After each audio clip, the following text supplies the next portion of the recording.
All right, doing the stream, getting the stuff set up, all that good stuff. What I do with my Twitter. All right, doing the stream, getting the stuff set up, all that good stuff. There we go. Let's go ahead and mute that so I don't hear myself talk. Okie dokie. All right. So I'm going to go ahead and minimize this real quick so I can see what I'm doing. All right. Trying to find, while I'm getting set up, find or download the thing that I need, which is the photo. And I can't find the photo. So we'll go. What's going on? Oh, that's okay. My wife just told me Sterling K. Brown's going to be hosting Saturday Night Live. So he's super excited about that. And Arlene's super excited about that now. As she should be. All right. Let's see here. Let's download this. Oh, it's not going to download. There we go. All right, so let's download that while I'm doing it, and let's close this off. And I can't close it off. It's not working. Something's going on. Oh, my friend is streaming. My friend Bento Studios is streaming. She's pretty cool. Jade Woodruff, she's super awesome. She's helped me out quite a bit with some stuff in the past, mostly conventions and stuff. I'm trying to get my camera so I can show you guys a lot more what's going on here. If I can get it up higher, I wonder if I can see more. Okay, good. That's pretty good. I can see what's going on. Okay, so what I want to do is I want to find, okay, I've downloaded add an image. Okay. Browse. Downloads. It takes a minute for everything to work, so go down page. How come it didn't work? It did download in images, right? All right. Show in folder. Windows has got a real good way of not showing you the stuff that you've done. All right. It likes hiding stuff from you. It's not very friendly. Open that. Okay. This is like the most wonky stream ever. Oh my goodness. Good thing I'm not really like talking about it too much. Okay, so you're going right in there. And then we're going to scoot this over so I can get that. Okay, good. And we're going to bring this forward. Where's image? No, chat. Window capture goes on top of all of this. Good. So at least we can see what's going on. Good. And now I need the ScarJo.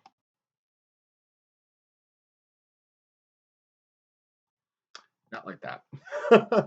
I need to get all my images pulled up. It just takes a hot minute in Twitch to get everything up and running. Image 3. Okay. So we're going to go ahead and browse image file. Because the goal is to do, where is she? There's ScarJo. Open ScarJo. Okay, good. Cancel. Okay. Nope. Not today.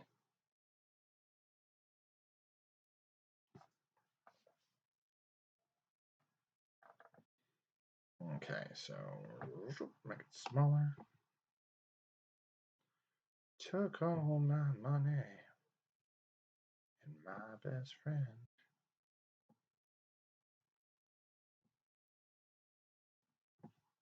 There we go. There we go. Perfect. Now I can scoot that over there. And we're good. And we can just adjust the lighting accordingly. Brilliant. Okay, we're good to go. All right, so let us keep doing this. I'm almost ready to rock and roll. I just got to do one quick scan, and I'm not clicking the right things. I'm clearly not clicking the right things right now. Twitch. It's like the most annoying thing ever, sometimes. And it's being annoying.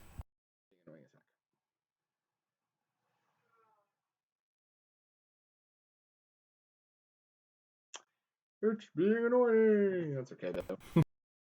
All right, so we got that up and rolling.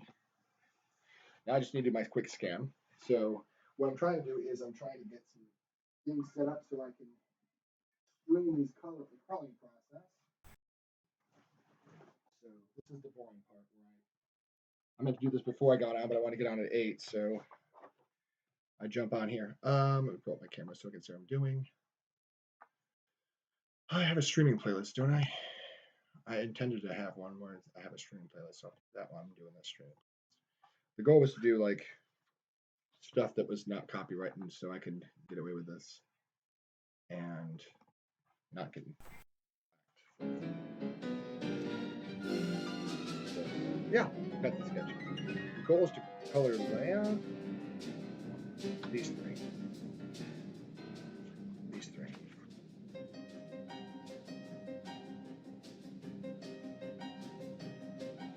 These three, sorry.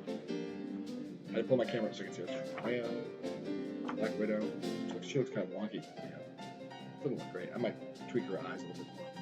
And then, of course, I noodle around with Coral Girl. So I get it right. This is my spot I did today. I don't know if I want to do him in. I'll scan him later, but I don't know if I want to do him as a color sketch. Some people are saying don't do him as a color sketch. I might get some viewer opinion if I get viewers in here saying I don't. It can't be. No. So let me do that. Boring part.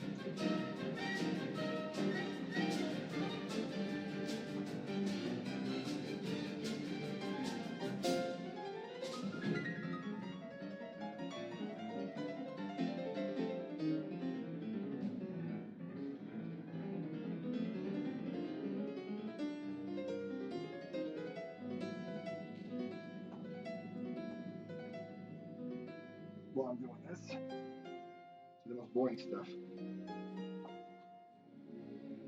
And Twitch just said it was going to just do a bunch of things anyway. Okay, so let's do in. Oh, there's the Epson scanning tool.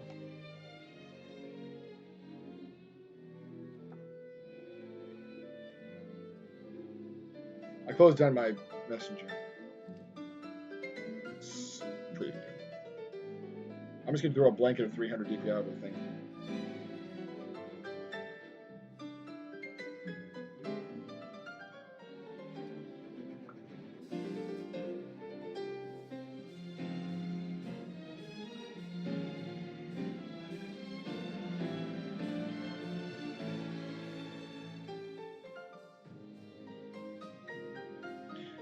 It helps if you try to spell wonky right. There we go. Oh, right. Let's go ahead and scan this at 300. I'm going to scan it too big. I'm going to trim it in the post. Trim it in post-production.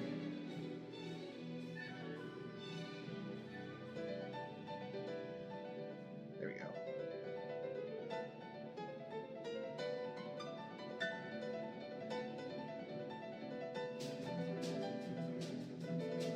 Hide number lock off. That's part of it. I'm going to put inks.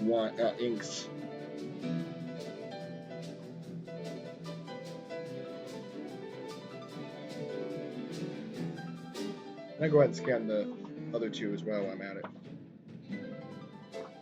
And so you're not just looking at just boring prep sketches. I'm going to pull up my other sketches that I've done recently, so y'all can see what they look like. There's that again. There's a story behind that, but it's a long and boring story.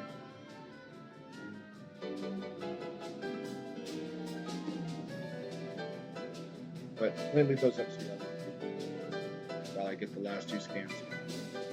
Always make sure your scans work out, you guys, because you don't want to start calling something like, crap, I want the original scan. It's gone.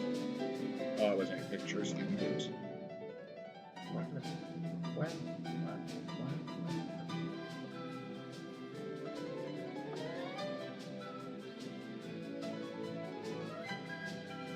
Yeah, it looks good.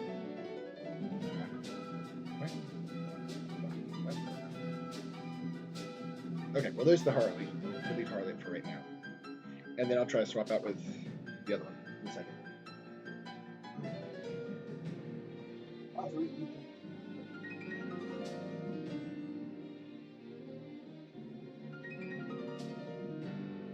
What time is it?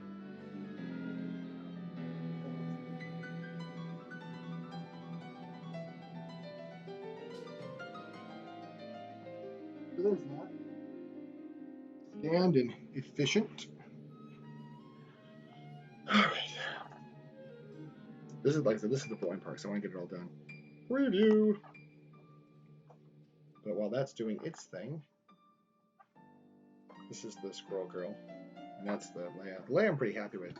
Only thing I got ink on that, and some friends like, white paint. Another friend was like, just ignore it. I might go ahead and put my signature right there so you can't see. I better figure out what I'm going to do because you can't ink after that. I think I'll just put my signature there. Yeah, that's what I'm going to do. And then I get my pen out. Okay, I've got the Spock and the ScarJo. Okay, scan. Okay, that's good. Ready to rock!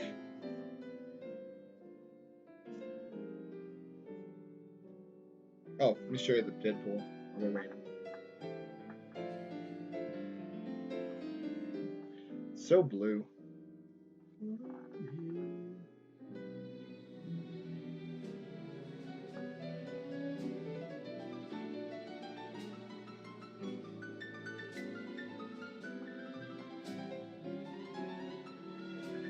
I'll just push the red buttons.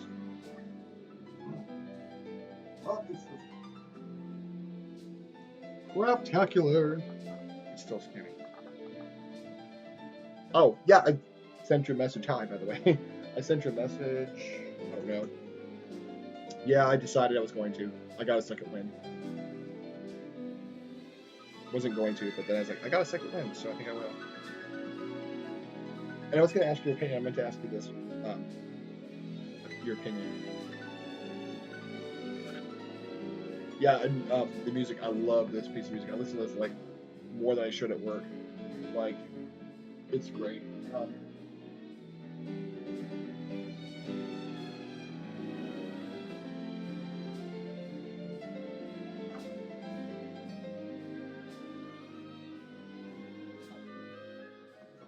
Love you, Dave. Let me know if you need help.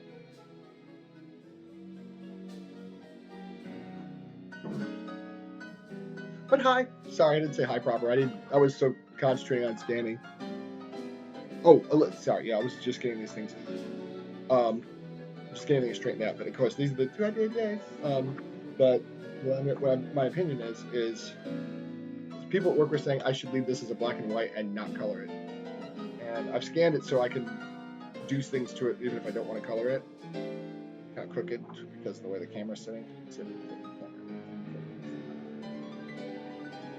But see, that's better. That looks more like it actually looks like.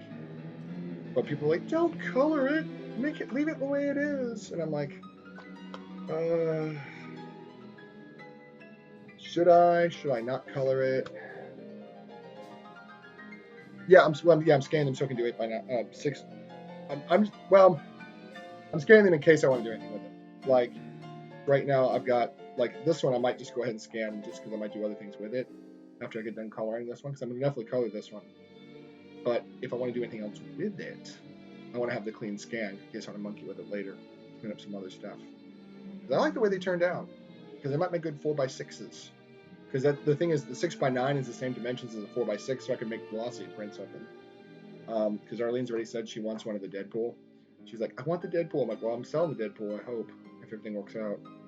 You know, knock, knock, knock. You know, wood laminate table. So, did I tweet that actually? Sorry, I gotta check and stuff. Because I'm a moron and don't tell people stuff. Did I tweet? No.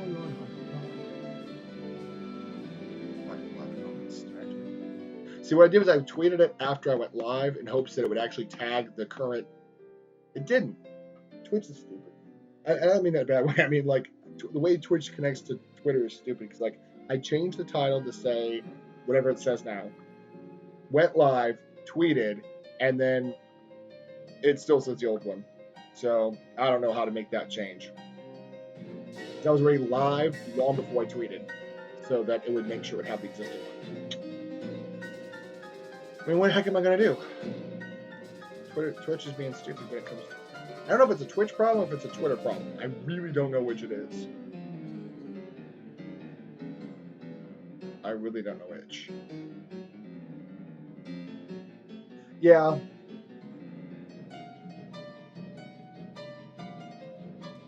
You think it could leave it be? You're saying I shouldn't color it? Because that's what I like the impact of like the shapes I did on the face. Like it screams Spock-like texture on his face, and the shapes of it. And that's why I'm like, I don't want to touch it because it almost looks like it could be like a piece of graffiti.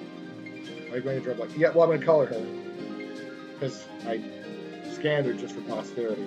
Again, in case I want to monkey with it or anything. But I'm going to color, I'm going to try, my goal is to color at least Black Widow tonight, Squirrel Girl, hopefully. I got to pull up reference for Squirrel Girl, come to think of it. I was going to color, see, I've got the, watch the stream, I'm going to try to make it all change around. I hope. There we go. Emma Stone was kind of my face model for the Squirrel Girl. But I can't do, I don't think I should be doing hair color Emma Stone because I can't remember what Squirrel Girl's hair color was. I need to change the Twitch thing because you're chatting off the end of it, which is fine. It's just I gotta change this. Okay, there we go. Yeah. I need to get a pen though. I'm still not satisfied with her eyes. And I might be overthinking her eyes.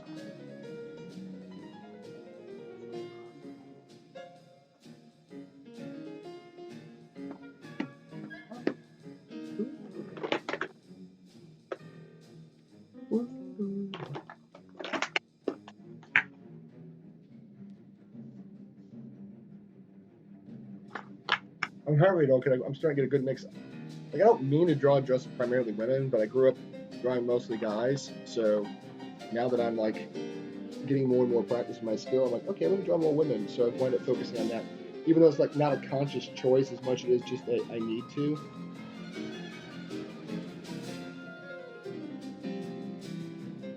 Okay, that looks better.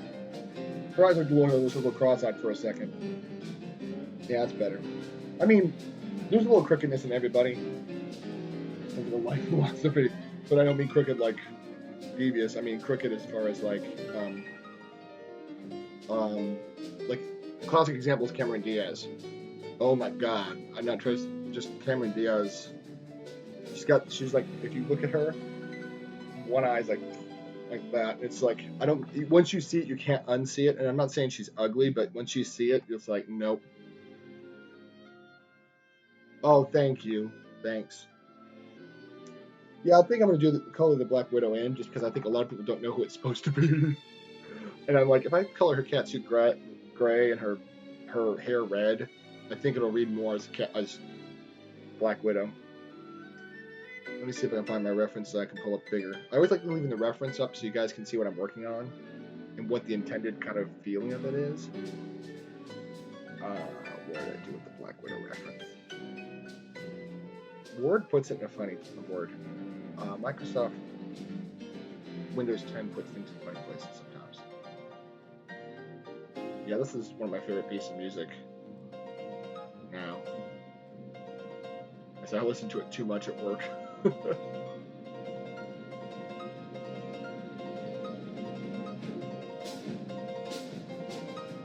Let's see. I agree with Black Widow. Yeah, I'm going to color on her. What I want to do is I've got my little test swatch out, so I'm just going to pop up some colors. I have see the 944 is looking pretty good. It's got a nice red brown. This is the red brown I used for the Black Widow. Not Black Widow. Let's try that again. For the Harley Quinn shirt. And you kind of see it, like it makes a nice red. Well, it's kind of too reddy red. Yeah, it's way too reddish brown. Maybe I didn't use that one. No, I think I did. But I want it. It's got. See on the. You can look on the thing. It's got an orangey color to it. Maybe a bit too much. Well, the good news is I have tons of color pencils. Like four.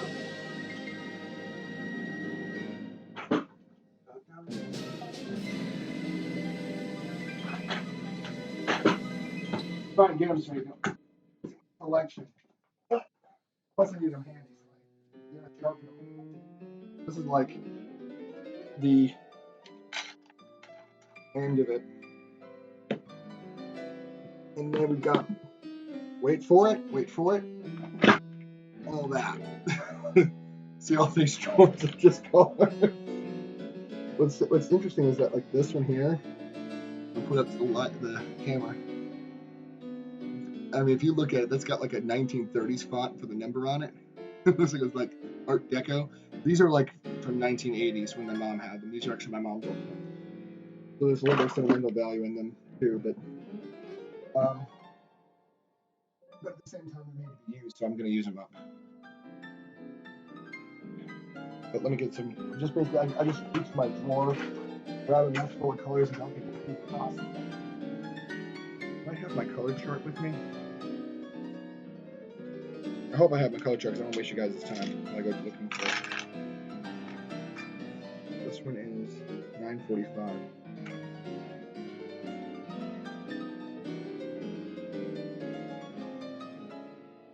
I keep pulling up the wrong window.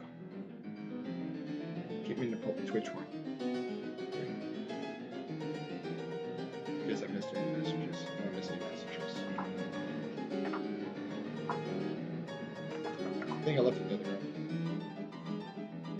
I'm pretty sure I did. I gotta do an Overwatch character soon. Let me go ahead and get the my color chart. You know, minimize this.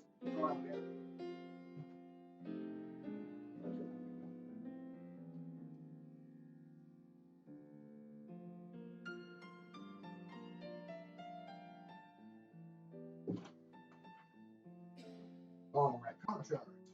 So these are the colors I own. So make sure I got it all the way on there. Switch. Okay, that's. Oh, okay. Yeah, Twitch does some weird things when you're on your phone. I'm looking at the colors. And I'm thinking 943. 943's got some nice colors to it. Let's pull up and see if we can find the 943 pencil.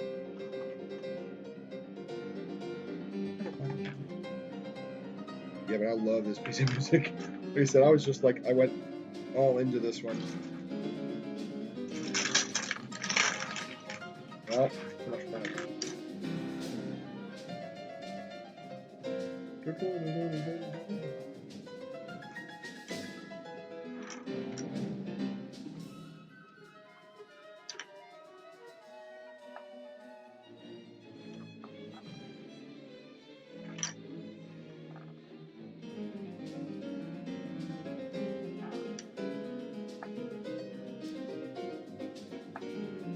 Yeah, I think 943 is my Black Widow ticket.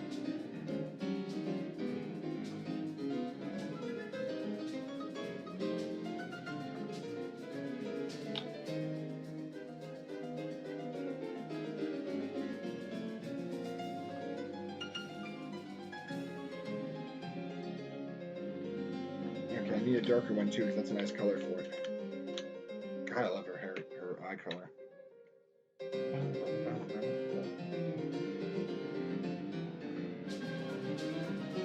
Yeah, that's the right ticket for her hair.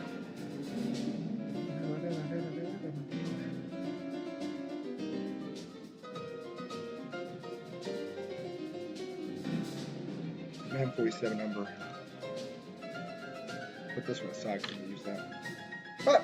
Got it right off the bat. 947. 948 is too brown. 948 is that one. Now I'm gonna try this one for the darker shadow parts of it because it's kind of a cooler gray. And then if I find the colors I like, I'm gonna sharpen them up.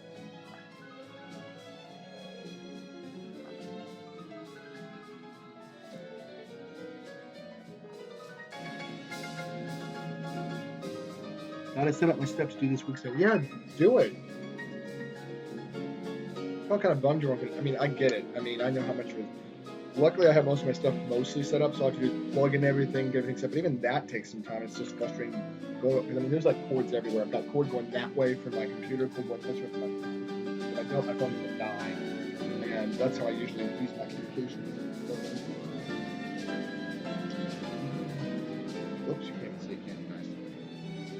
Wait, can I? No. But yeah, I love this piece of music. Oh, it makes a nicer color than I thought. Yeah, that's gonna be my dark color, I think. Dark number 947. I should have labeled it first. Yeah, but I love this. Like, I found another one. I'll have to see if I can find the other one he did, because this is actually piano concerto from, I think the name is Custon, I think. It's like this guy that played in the jazz band, and he was just like, he wrote all these concertos, and no one played them until like, it's like this one's dated from like 1980 something, and it's like first live world premiere 2009. Were they sitting in a drawer for almost 30 years? Yeah, apparently they were. Which is kind of sad because they're rather delightful. The second one is just like when I first heard the second one, I couldn't stop smiling. Like, I literally could not stop smiling. It was like, this thing is so harmless. It was so funny because like Arlene, I was listening to it late at night on TV, and Arlene fell asleep. It was just so relaxing. It was just so easy going. She was just like, she was out. And I had it like on a decent volume, and she was sticking to it. So I'm like, oh, calming. But I love his stuff. Like, maybe it's a bit cheesy. I don't know. I don't even really care if it's cheesy, because it's just the thing I like about this one is there's a lot of drama with the development section of the. It's one thing I learned about music composition. You have to have tension. Okay, so the gray is going to be probably cool gray 70. It's not nearly dark enough, but that combined with the black should be fine. So there's the colors. Now I need a nice color for her lips. 1030 looks good. The one that's right there. Because it's just got that nice hint of pink when you melt it. It's using one of my mom's pencils. You can see that old font on there. I used to hate it, but I'm like, I think it's cute now. Like, looking back, it's like, the current ones look so kind of antiseptic compared to the wonderful old font they used on these. There we go. There you can see it really good. But like, these are like historic ones. I often want to see if there's any kind of chemical difference between the pencils now and the pencils. But I don't know if there's any way to test it. Or if anyone really cares. Probably just me. And is this 1030? I remember 1030 did not look like the case it's in. It's henna. What color is it? How many color do you want? Yeah, I know, it's pretty bad. Yeah, Joe. 1030. Raspberry. The thing is, raspberry looks really dark. 1030 is raspberry is this one. It looks really dark. When you melt it, it looks 1030 raspberry. I will not raspberry. Orange. I keep forgetting you can see me on the regular cam. Scarlet Lake. Copyright. You know what? Now's the time where I take a pause here. Oh, I don't know. I don't know if this is kind of funny, but I do like the Good and the Ugly. This is actually a live performance, not the actual like soundtrack, which is one of the reasons I've been doing these like finding these live performances so that Twitch won't hit me with a copyright violation for using something copywritten, because it will have a tendency to not find it if it's a live performance. So I'm kind of hoping that if I use clever live performances, I can dodge the copyright silencing. I mean, I'm not going to get in trouble, but what they'll do is they'll silence the audio track and then nobody will know what I'm saying for like 20 minutes. Which is annoying, because then you go back to watch your stream, like, why am I silent? Oh, that's right, I used that piece of music that's probably got copyright notice on it. There's raspberry. Now to find a flesh color.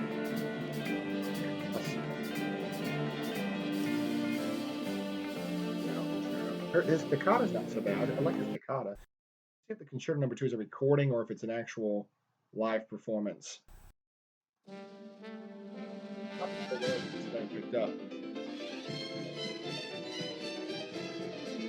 It's like Soviet Gershwin.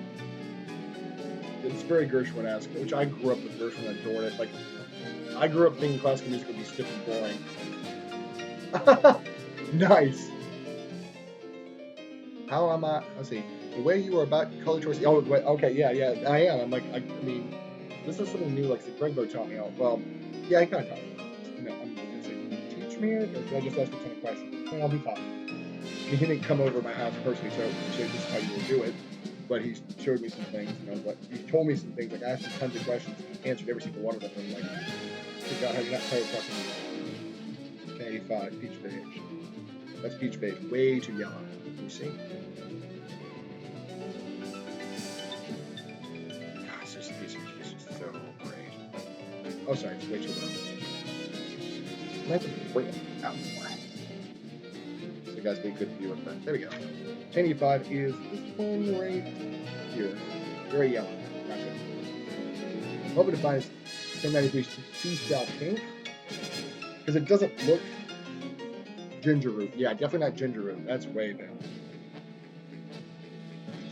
Seashell pink definitely looks right. Like, that's the color I used to outline my friend's aerial. That's seashell pink. I mean, how can you be angry or upset with some of this? It's just so easygoing.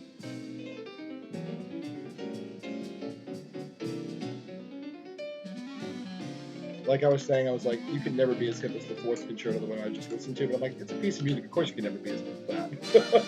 But still, this is like ridiculously. Like, this really was like one of the things I really latched onto when I wanted to be cheered up a couple weeks ago. Sort out some stuff. Sorry, like I'm rambling over here. Got a whole bunch of stuff I haven't touched on my brush. I'm wondering if this purple. That's going to be purple. I'm trying to look at the good colors for her outfit, and I'm thinking the gray might be nice. But I'm thinking there might be other solutions to it. I can't hardly read these pencils. Thank you, Oz! It's extremely nearsighted, so I have to get the pencils like right up here before I can actually see them. And you know what's more disgusting? Ready to be disgusted, everybody? Here's the disgusting thing. All those wonderful pencils. Right? Right? Had to find them. Haven't even touched these. I won these in a contest. Haven't even touched them. Still in the original box. Unsharpened. Like, seriously. Like, when I need a color, I'll probably sharpen them, but right now I'm just like, I won these probably, like, what, 10 years ago at this point? Yeah. Should probably, what? What? I gotta pull it up. Should probably get used to them tonight, yeah. The worst is I even have, like, Sharpies. My manager at work bought me these. Look at how wonderful these are. There's like every color you could probably get with a Sharpie. Horrible.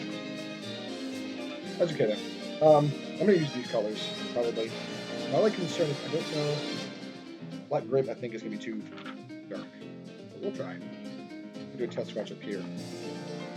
This is 996.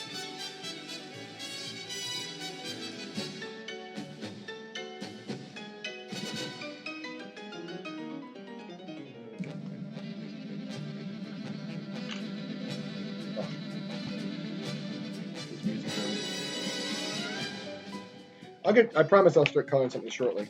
Like, this is the most annoying part, is getting all the colors set up right. Like, this is what took me longest for the time of the Harley. Yep. I was thinking that. I have a little piece of paper I just wiped it off. That's my wipe off there, but this might be a little bit of, like, sanding off or something. I got plenty of sides. I mean, that's nothing. I mean, that was worn up because I sanded it poorly.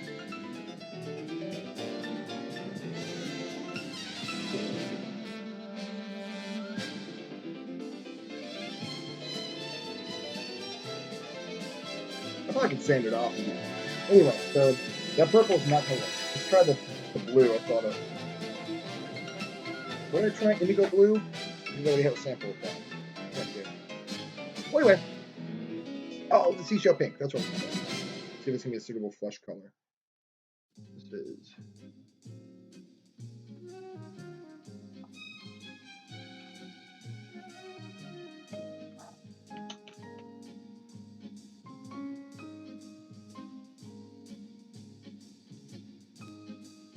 Oh, this is like the slow movement of this thing.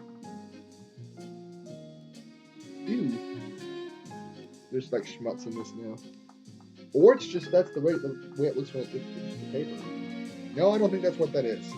Where is it? It is. It could be. I might do another test. See if maybe that looks really weird.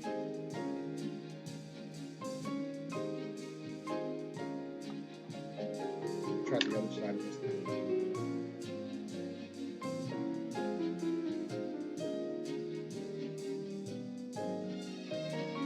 Yeah, that's the side that's bad. I'll have to sand it off. It's pretty nice looking. I might need a little bit of a paler pink, just in case I want to rose up her cheeks a bit. And her nose. It's not in the photo that way, but it never hurts to have a little pink in the nose. Where the capillaries are. Rather pink looks suitable. Nectar. Ooh, light peach is nice. It's a little bit pink here. Yeah, light peach is a little bit pink here. That's number 927. Oh, it's right in front of me. Lucky me.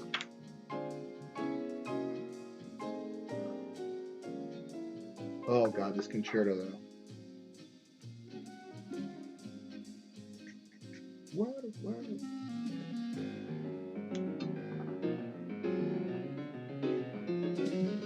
Well, how I got introduced to customer, somebody had put on YouTube the a series of etudes he did, and at first I'm like, this is just gibberish. Then I started listening to the tonic with the main pitch of it.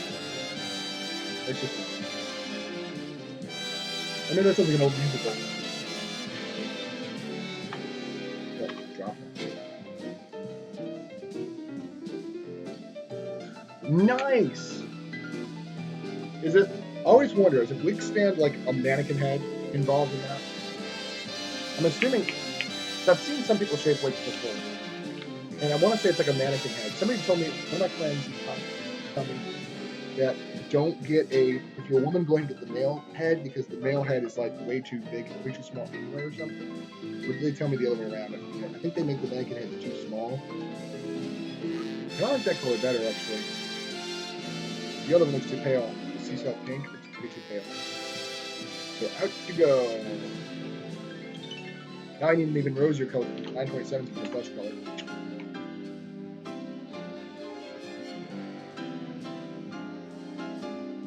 I'm wondering if I could take this thing through my pencil sharpener, if that's going to be a detriment to it. You see this thing?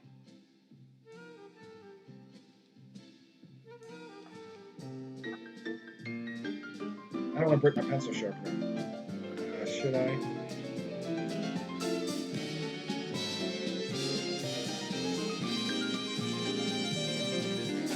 Life is full of bad decisions. Why not keep it going through?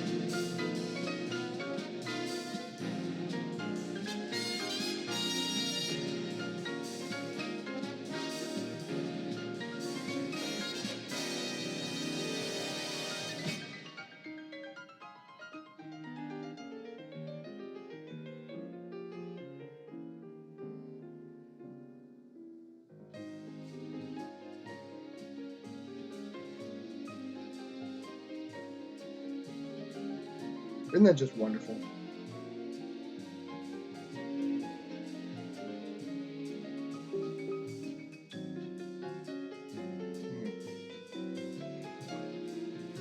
I said, you can't be upset listening to this thing. It actually kind of worked. A little bit rough, but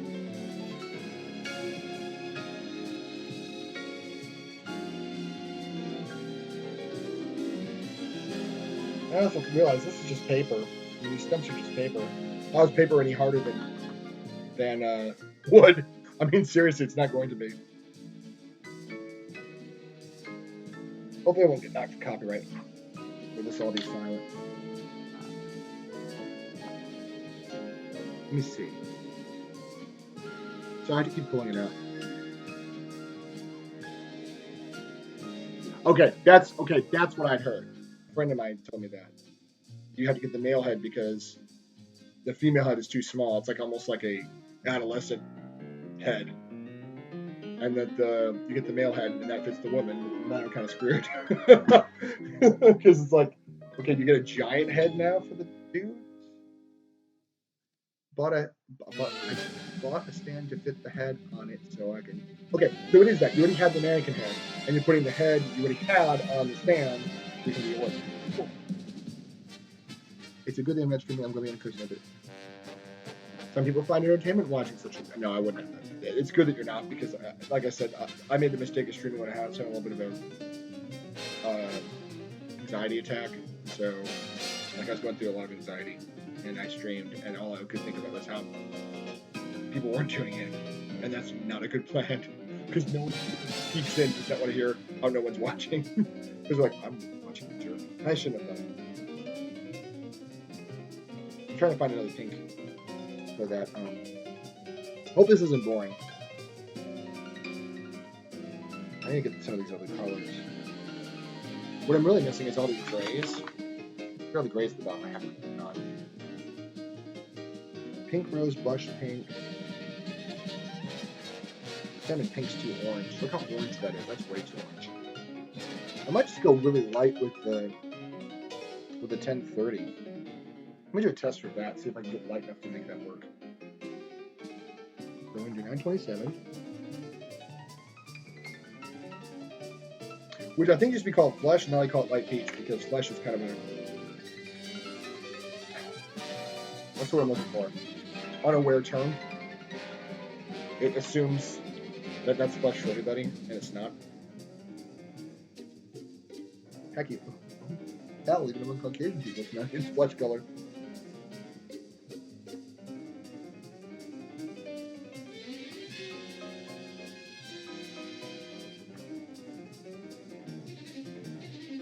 I'm trying to get this thing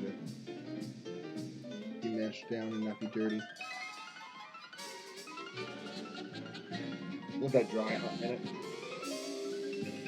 Oh, okay, thank you. I mean, for me, like I love watching people and their thinking processes, which is why I think out loud a lot when I'm doing things because it lets me know. Like when I watch somebody else go through a struggle of thinking through something, I don't go, "Ha ha, you're struggling." I think to myself, "Wow, okay, I'm not that far off. I'm human." These people don't go, "I shall draw this today," and start drawing like there's nothing.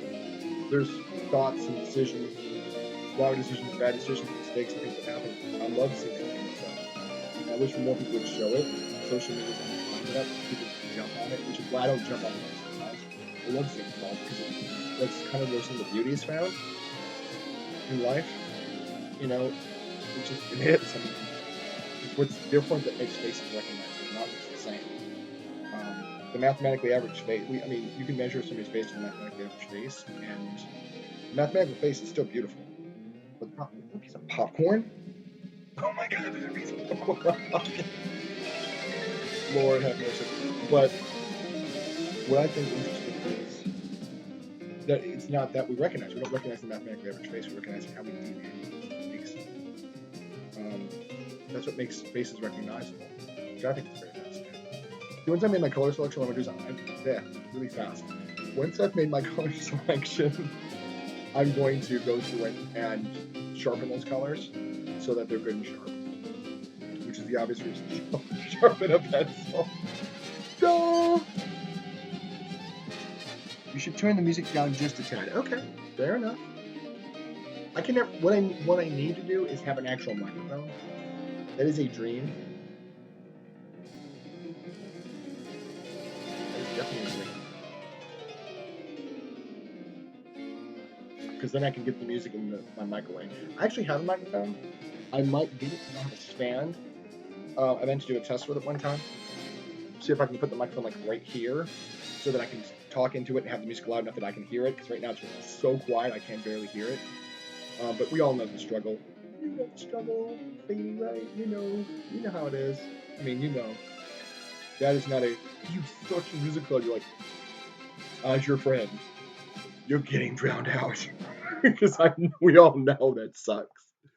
Because you want to hear the music, and then it's like, no, it's not possible. And I need a better light. I mean, the light's great, but the problem is it's just so bright. Okay, what am I looking for? New music, new music, new music. What was I thinking about? I was like, oh, I really want to listen. Oh, you got me thinking about this.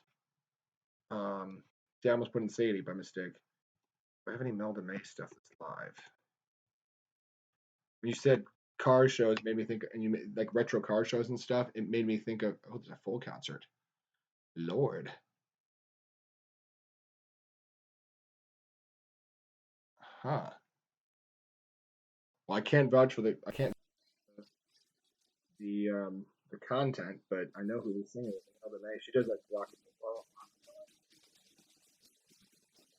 Yeah, she does rock and roll stuff. But when you started out like retro car show, Melda May.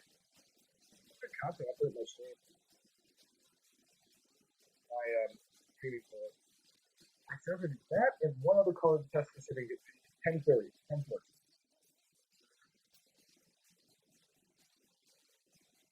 I don't think it's too late, man. Give it a try. See if I can add a little bit of pink.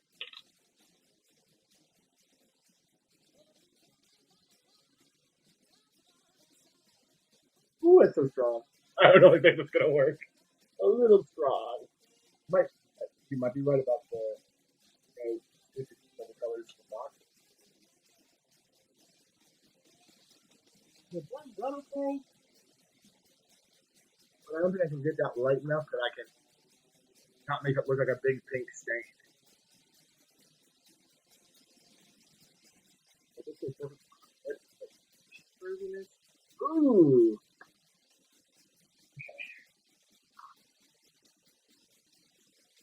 So we're looking at 928 of 1018.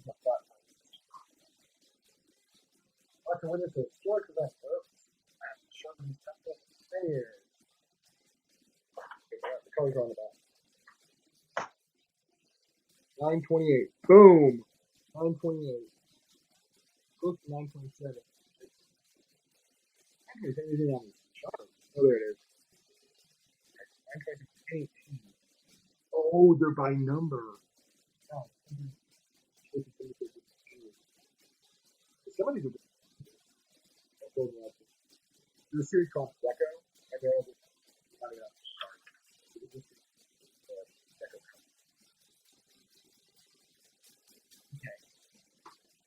Okay. Oh, it's the lighter version of the color.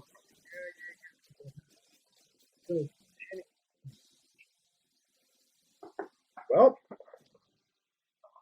chess pieces from the Franklin Mint have got to be broke up sometime. 928.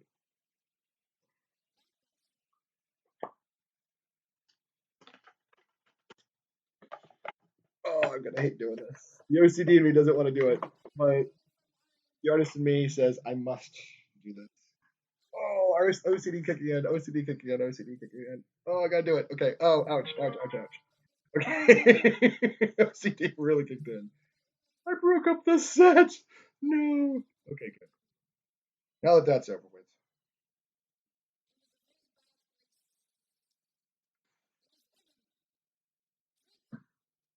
All right. This is 928, right? 928.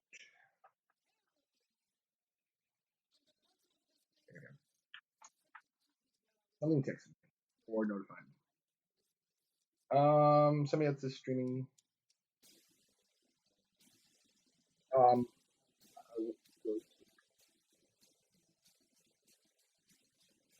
okay. So, sorry.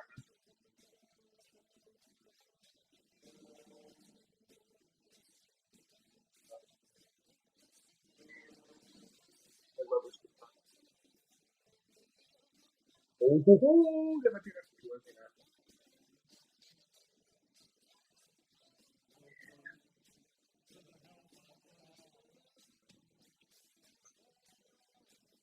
I do it lightly.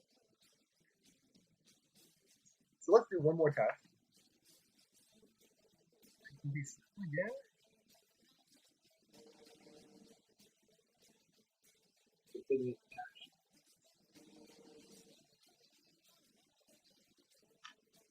Oh, you can see it.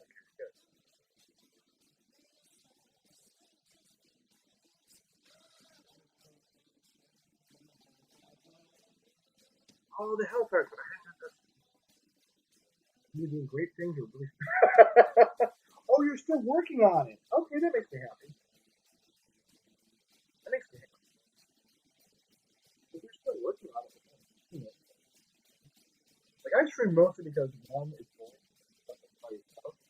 I also like speaking on Twitch because if I don't, I'll probably not Overwatch. Something that I stream it gives me the excuse like, well, take it on Overwatch. I'm streaming. But on top of that, my friend that I usually play Overwatch with, my phone is just out watching right now. So the only person I'm playing Overwatch right now with really is right now. And she's probably down like 2 minutes at all. But then look, Marvel friend. Hi. You scared me. You can't watch me. You scared me. Hey, oh no, come here. You have anything up here? Medicine up here? Anything? Love you, babe.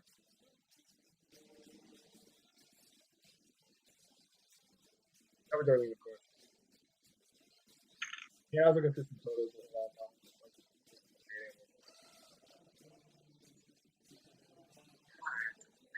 That was so awful. My coworker, she said, "Oh, Jason, you're handsome," and I was like, "It wasn't always that way." And she's like, "Oh, I'm sure. Well, you're just being honest." Brett goes, "Mm-mm. Arlene did things." It's true. I'm like, oh my god, I wish you could God. Thank you, Arlene. Looking at me a little bit. She goes, oh, no, I neither, dude. Um,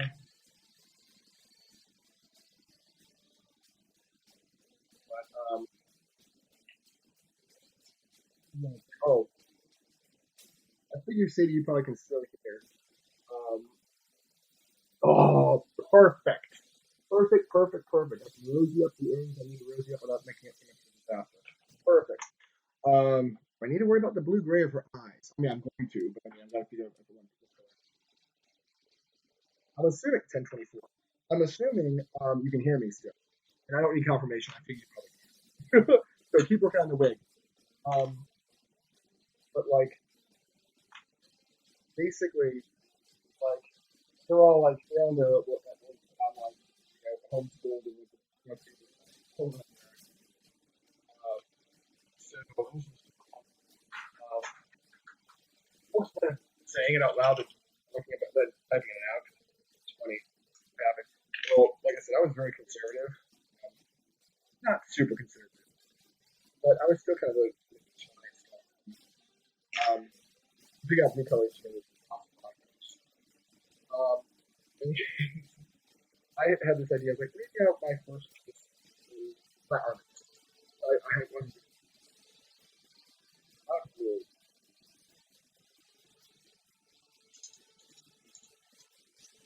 Looking at her new album. This is Imelda May. Should check out because I heard her on NPR and I love her stuff. Irish rockabilly singer. She used to have like the whole like the girl in rock side to that. She's 16 this is no concert. So see her on screen. But anyway, she's no. This is the old look. This is the old Melvin look.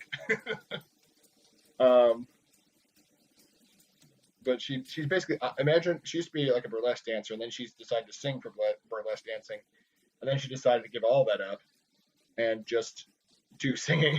She said what in her Irish accent, which I will not try to emulate.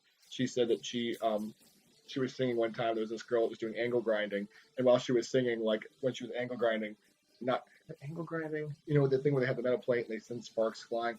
Well, she was singing like a cinder flew up and went into her throat. She goes, "No more. I'm not doing.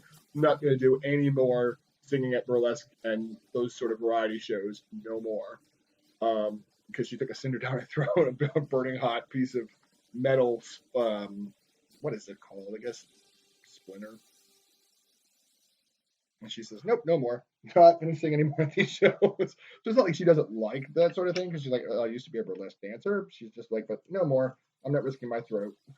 This is crazy. I think they're called angle grinder. I don't even know. I just remember that story. But anyway, so like I said, I was very conservative. Arlene was my first girlfriend, but before I started dating, I thought to myself, maybe my first kiss would be at the altar. Maybe, you know, because that would be special. You know, your first kiss is when they say, you know, I now pronounce you husband and wife. You know, that'd be kind of really special. It wasn't something I was sold on. It was something I was thinking about. So when I first started dating Arlene, she said, "Well, kiss me." Like when we first started dating, and I said, I want our first kiss. Maybe the first kiss should be at the altar. And Arlene said, "Yeah, no." And I said, "Well, I wasn't really sold on the idea, so I guess I can abandon it." She's like, she told me that's one thing I love about Arlene. She was so honest with me from the start. She was like, "No, that's not going to be possible." So, you know, I kissed her for the first time. I'm kind of glad I did though, because like I said, I was a horrible kisser. I need to learn. um, and is it 1024? 1024. But I was a horrible kisser. If I'd been the first kiss at the altar, good God, it would have been a disaster. 10, 1024. So yeah, so there's that. And so my coworker my coworker was mocking me, saying, "You kissed Arlene before you were married?" I was like, "Yes, Crystal, I kissed her before I was married." 'Cause she was being mock judgmental, but she was like, "You kissed her before you were married?" I said, "Sure did." She says, "You slut." I'm like, "What?" This was like everything I'm not. But that's what made it funny. Because I was like, yes, so all day long I kept saying, "Why you guys slut shaming Crystal? Why are you slut shaming her?" And she was talking about like they might move her to a different part of the building. I said, "Good, why you slut shaming people?" Ooh, that's a nice steel blue. But yeah, I was just like the way she said, "Ew, slut." And she didn't even mean it, but it was so hilarious because that's like exactly like I said, not at all the way I think of the way anybody would describe me by any stretch of the imagination. I don't know. That looks pretty good. A 1024 is giving that 1040 run for the money. Yeah, I think we'll go with 1024. I'm gonna test 1023 just to be sure. Yeah, man, I missed Imelda May. Woo. If this doesn't get tagged in the great copyright blocking of audio of 2018, this might go into rotation.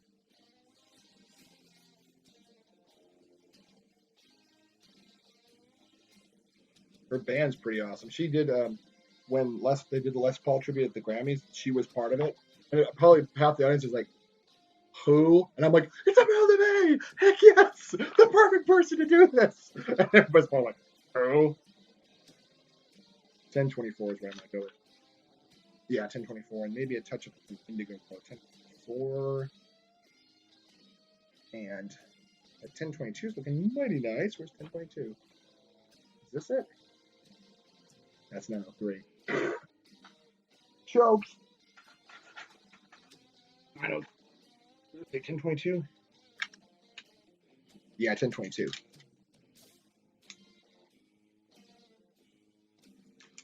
So this is the hardest and longest part of this process. 1022. And then I use it for like 3 lines, and I'm like, I'm done.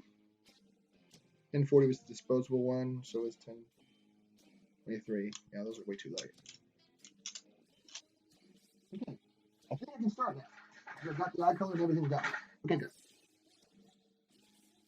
All right, let's start. Let's shoot this. And by shoot this, I mean start this. You said something. I knew you were. I figured you were. Because you got your hands full probably with wig. And I was like, I'm pretty sure she's listening. Because I think if you would have left, you would have said, "Hey, I'm leaving now. Bye." That's why I'm like, I'm just going to go with it and assume. I'm just going to go ahead and throw that out there and assume that unless you had technical difficulties, you would have said bye. And plus, I mean, if you're not, I'd still got stream. It might show up in the stream for other folks. Golly, yes. I made the right decision.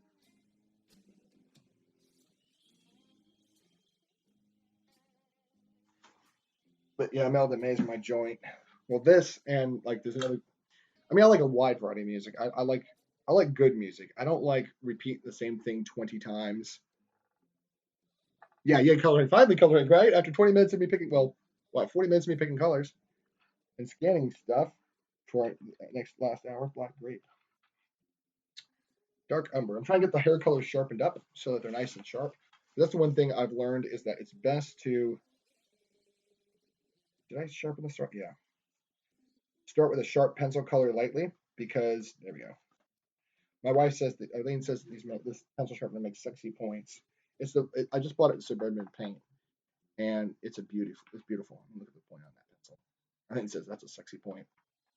So when people ask, "Do you have a pencil sharpener at work?" I'm always like, "Yes, I have one." In fact, it gives what my wife calls sexy points. Okay, so I think I'm going to start with the shadow parts first, just so I can get where I want the shadows to be. And then I'll color everything else with the light tones. Oh my God, I love this song. See, I know her songs, but I didn't know what song she'd be doing. It's called It's Good to Be Alive. Talk about an optimistic song.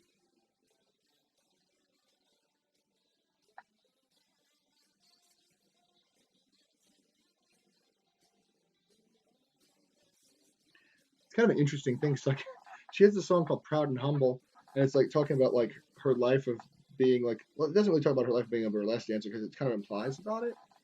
And then she's like talking about how she's also very religious, like she's an Irish Catholic. So she's like, I'm proud of where I came from and proud of what I've accomplished, but I'm also humble as a Catholic. It's like, and it's funny to hear somebody so religiously, talk religiously about like, it's like, I'm proud, but I'm also very humble. Talking about reading the good book, and it's like, this is it. I don't know. I just find it very. It's like I could do this. She's talking about like her Irish rockabilly lifestyle, if there's such a thing. I mean, I guess she's making it up. But she's like, I'm proud of where I come from, but I'm also humbled by you, Lord. Let me adjust my photo reference. Yay! There we go. Yeah, I love this song. She got a new album. I haven't even checked it out yet.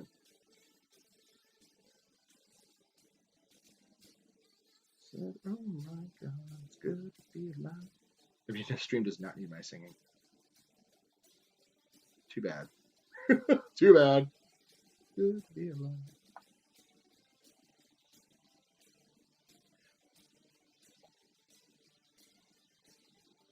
See, I wanted to start with the Harley at first because I knew that, if it's a little blotchy, that's okay because Harley's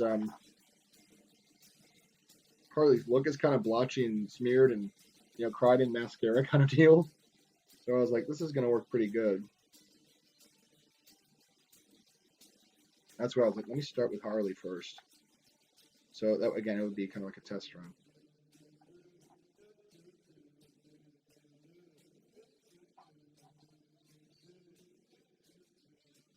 I started a drawing of Imelda May back in the day, and then she changed her look, and I ran out of the color I needed, and I was like, never mind. I might do a drawing of Alice Francis. She's a electro swing musician. She followed me. I don't know if she unfollowed me, but she followed me a while back, and she's like, I don't know if she's American or if she's like German or something. She tours a lot of German countries and stuff, so I'm like, maybe she's German. I don't even know.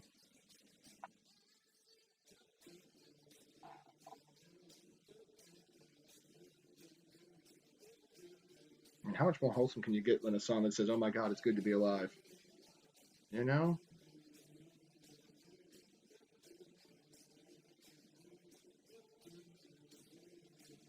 It's hilarious to me because I'm like, because I think like in America, people would say, you're a burlesque dancer. How can you think about God? And it's like, well, first of all, she doesn't do it anymore. Second of all, what are you thinking? Like, she can't be religious? Is that what you're saying?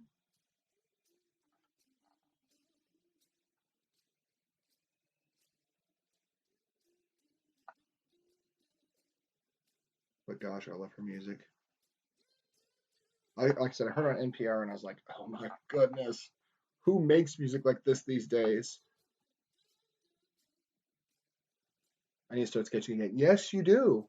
I mean, here's the thing. I'll be glad to help you when you're ready. I don't want you to feel pressure into doing things. So I know it's in your back burner stuff to do. So that's why I'm not like on you about that because you'll do it when you'll do it when you have time. You know what you've got time to do and what you have planned. So I'll be glad to help you. You know I will. You know I will be there for the advice you need and want when you're able to sketch and when you have dreams of things you want to sketch down. So that's why I'm like, I'm not. I wanted to bring that up to you one time, but I was like, yeah, this is not me saying do sketches. This is me saying I'll be available to give you pointers. I need to start sketching again.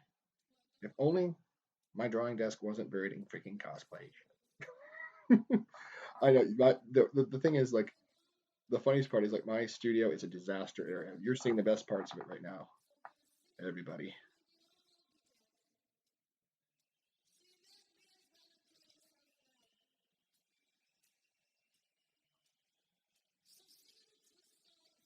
Okay, that's good. I'm putting little streaky things in her hair.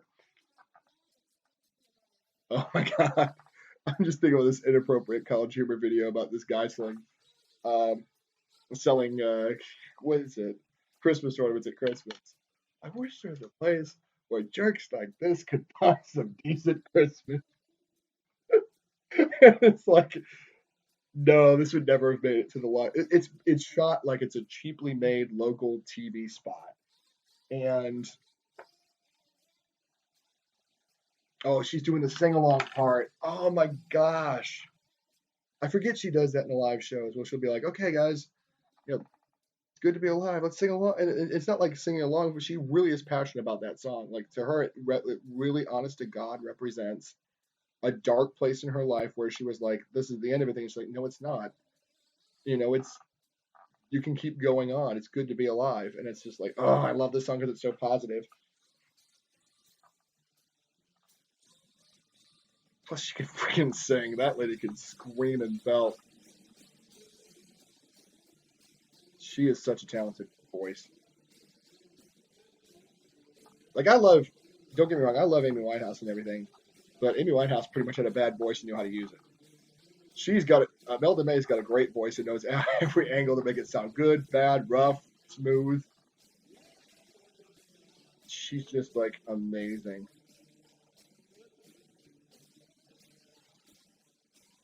It's been a while since I've talked about Melda May. So I thought of it because, like I said, it's your fault because you were talking about all these like retro stuff, and I was like, oh yeah, Melda May. Like like I think of the most random things. Like my friend and I were playing Overwatch, and back in the day, I mean, back in the ages old, millennia, you could play any character you want as many times as you want. In other words, right now, you can't only play but one of each character, which to me makes sense because if you're in a world where these heroes are supposed to be real, it's not like you're picking the sniper, you're picking Widowmaker, you're picking Hanzo. They're real characters with real backstories. Why would there be two of them? So when Overwatch was originally released, they thought, okay, people would diversify. They'll pick different things. And then hero stacking became a thing because everybody wanted to go the same hero. And they would cheese, they do it, they'd cheese it. They would play like, let's all go Hanzo.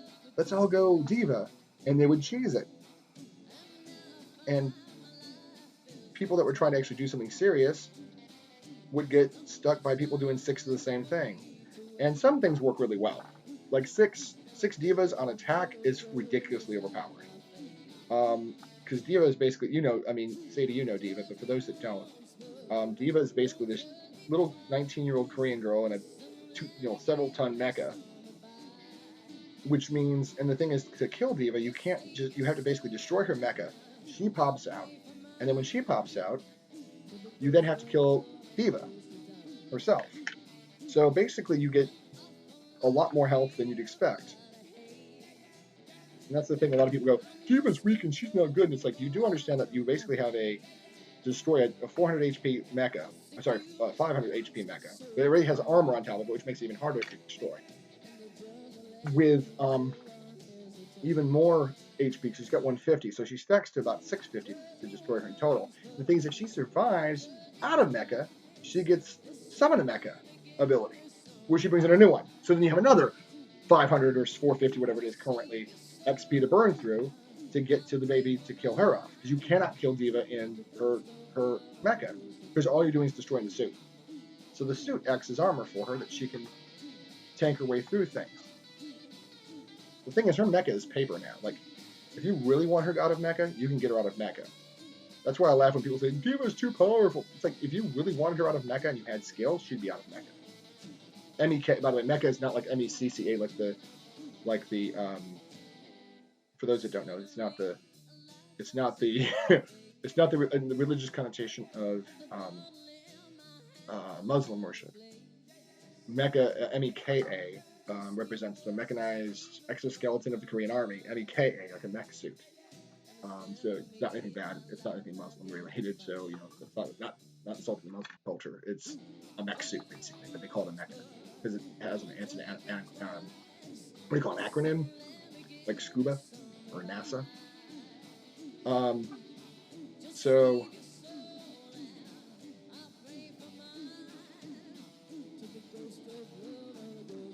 gosh, what album is this from? I know this song though.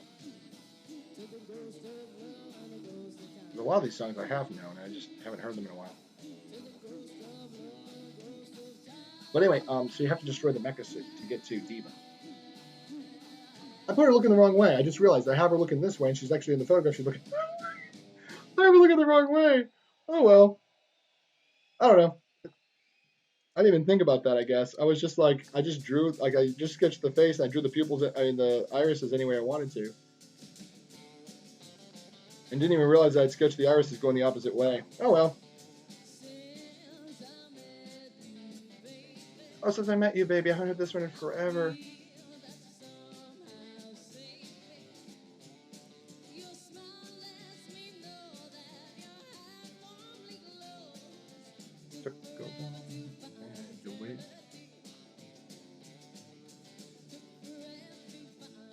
Took a while to find eternity. That's what she's amazing. Like, I could love you forever. Couldn't remember the lyric of that. I was like, something about take a while eternity. Again, I heard this song forever. The cool thing is, like, in college when I had to do like this, you had to design like an album leaflet thing, and I was like, I'll do one for Melda May because I have her album Love Tattoo, but I don't actually have the actual case that goes with it. So I kind of, and plus the original album art. No offense to whoever designed it, it's kind of rather, I don't want to say tame, but it's kind of plain. So I said, okay. Okay, now here's where the magic comes up. This is the fun part. You ever work with those watercolor pencils where you draw them with pencil and you hit it with water and it just like melts and it becomes all colorful? You remember those books when you were a kid? I remember playing with those books as a kid. This is what's about to happen right now. Let's watch the magic happen, folks.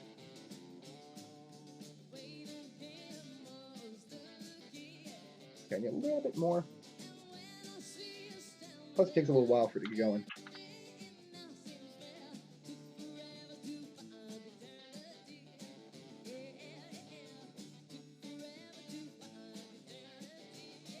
You notice how I followed the flow of her hair? So that the texture of the actual like lines would still kind of reflect the color of the lines would still reflect the kind of the shape of the hair.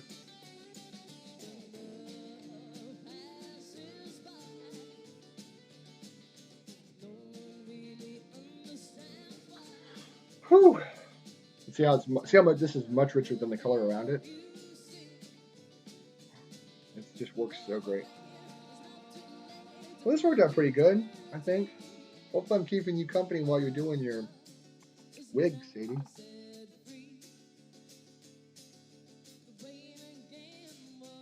I didn't think of it this way. It's like, well, that worked out pretty good. I mean, I wasn't going to do anything tonight except play Overwatch or just chill and watch TV. And now I can maybe keep you a little bit of company while you're doing this, and not have to worry about streaming to get something to do. I didn't even think about that. I was like, it worked out pretty good, actually.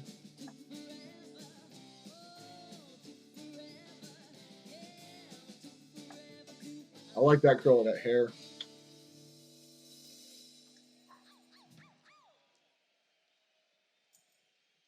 This bottle's gonna, I mean, it's gonna last me a long time, but I'm going through it faster than I expected, but I mean, it's not like it's a big deal. A bottle like that was like, on sale like $10, so I'm like, I can live with $10 for.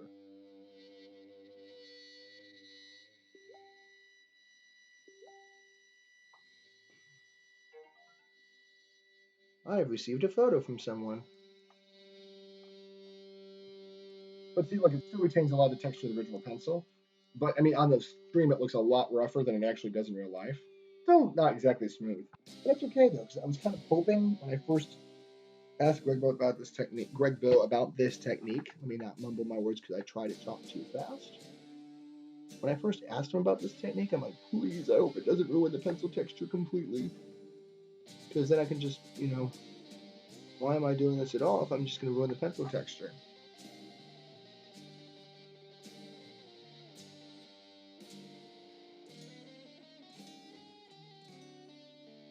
I don't want to ruin the pencil texture completely. I want to retain a lot of that texture. And then the thing is, if I don't get enough color, I mean, enough texture, I can still go back over the top of it with pencils as long as I didn't layer it too heavy. I'm trying not to do, because it doesn't take that much pencil to get a very bold color. Let's see if I can get my slow phone to work. Am I the only one that sticks my tongue out when I do it? Like I'm doing this over this. Why? Why do I do that? It's like they say that like every woman that puts on like mascara, like I'm sure you've probably seen this meme. It's like, why does every woman put on mascara like this? It's like, why does opening your mouth make it a thing? I mean, I can relate to that. Like I said, here I'm doing delicate operations and I wind up doing, why? There's no need for my tongue to stick out. I'm not getting ballast from it. Let's do it. Oh my god. What's that for? Can you tell? Can you say? I just realized. I mean, I always ask people questions because I'm nosy as heck. It's not bad nosy. I just really am curious what people do. I'm interested in those sorts of things. But maybe you can't tell me. If you can, then please do. If you can't, then I understand. Well, I just realized if you couldn't tell me, you could just text it to me anyway. Yay! It's look pretty good. Although it does kind of look Medusa-y. It looks almost like a clump, but these are just sketches. If I want to differentiate some, I'll go ahead and go over the top with more. But look at how much different that is. I haven't added any pigment, but that's how concentrated the pigment is in the paper. I mean, look at this. Let me zoom in on it for you guys. But see, like how much paper shows through, and then you use the Gamsol, it just kind of fills in a little bit more. Again, it's not going to fill in every bit of the paper. I mean, I probably could take it and really kind of, I don't want to say bear down on it, but really go back in here and go and really melt it more to the paper.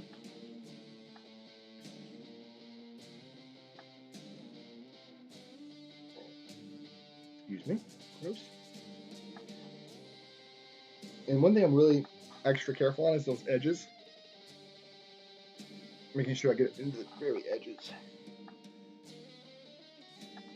Because that's where it seems to not want to go very easily. So because I seem to color away from the lines to not color over a line. Like I want to color here, but not there. So I'll color like, instead of like on the line, I'll color like away from the line. So I've learned that's one thing I can see right here. You can see that little white line right there. Some of that's just because I redrew. Right there's a little white line. I'll take this color. Is this the right one? Yeah, what number? You can fill in the pit of the paper if you just use a very sharp point and lightly go over it. See how I did that?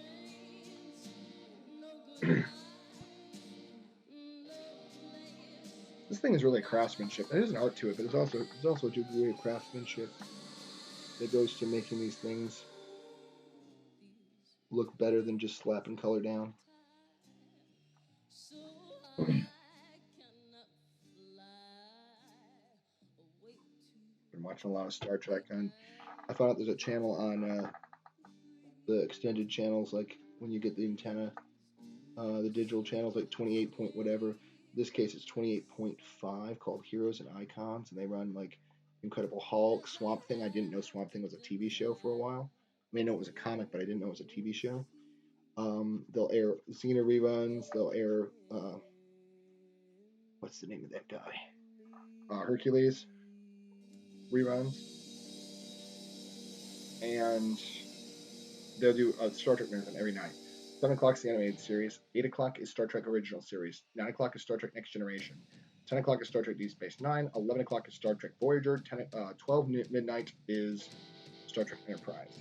Enterprise and the animated series are by far my two least favorites. And it's funny that they book in the night because I usually don't get tuned in before 7, maybe before 8. And I usually don't stay up till midnight, although Enterprise is starting to grow on me. I have to admit, it took a while, but it kind of did start growing on me. I kind of have to be honest, when I saw it, like, I didn't like it. There's this cosplayer who does fitness stuff too. Her name's Alicia Marie, and she cosplayed to Paul. Pat?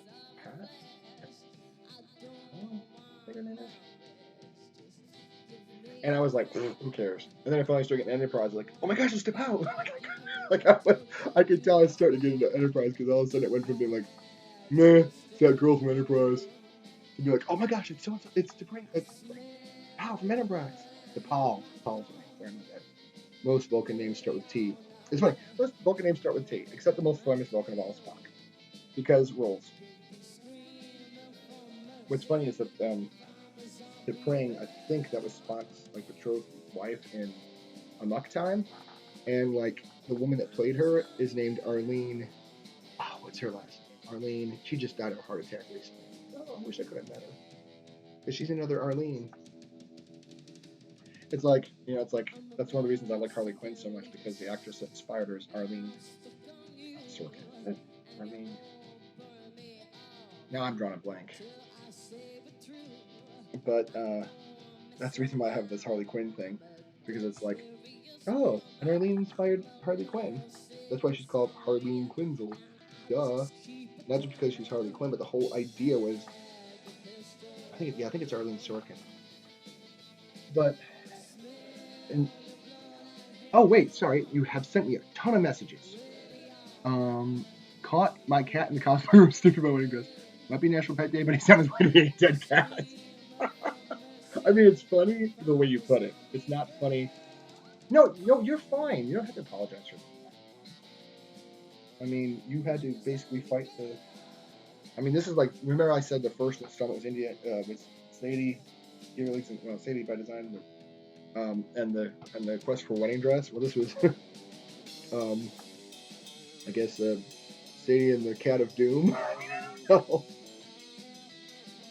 Well, what's funny is that I say that, and I think of even more ways to tie that in, because in the second movie, sorry, the third one, the second one, it's actually good. Yeah, I call it Temple of Doom because I'm not a huge fan. It's not horrible, it's just not great.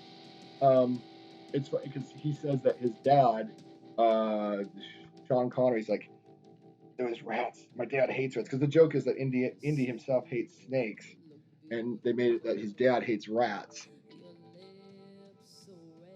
So he could have said, instead of rats, you could say cats. My dad hates cats. He's afraid of cats. That's like an awful Indiana Jones impression. I wasn't even trying.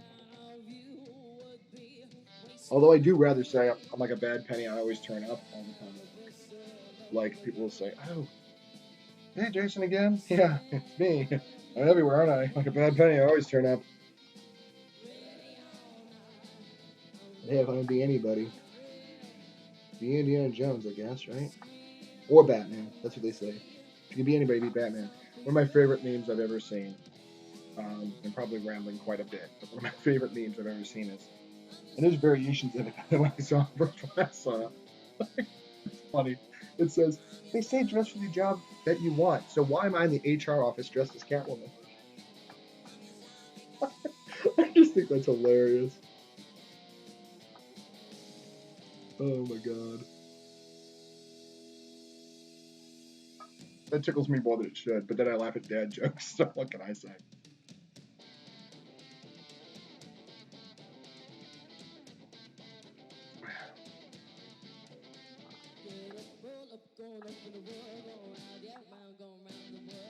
But I do love where I work.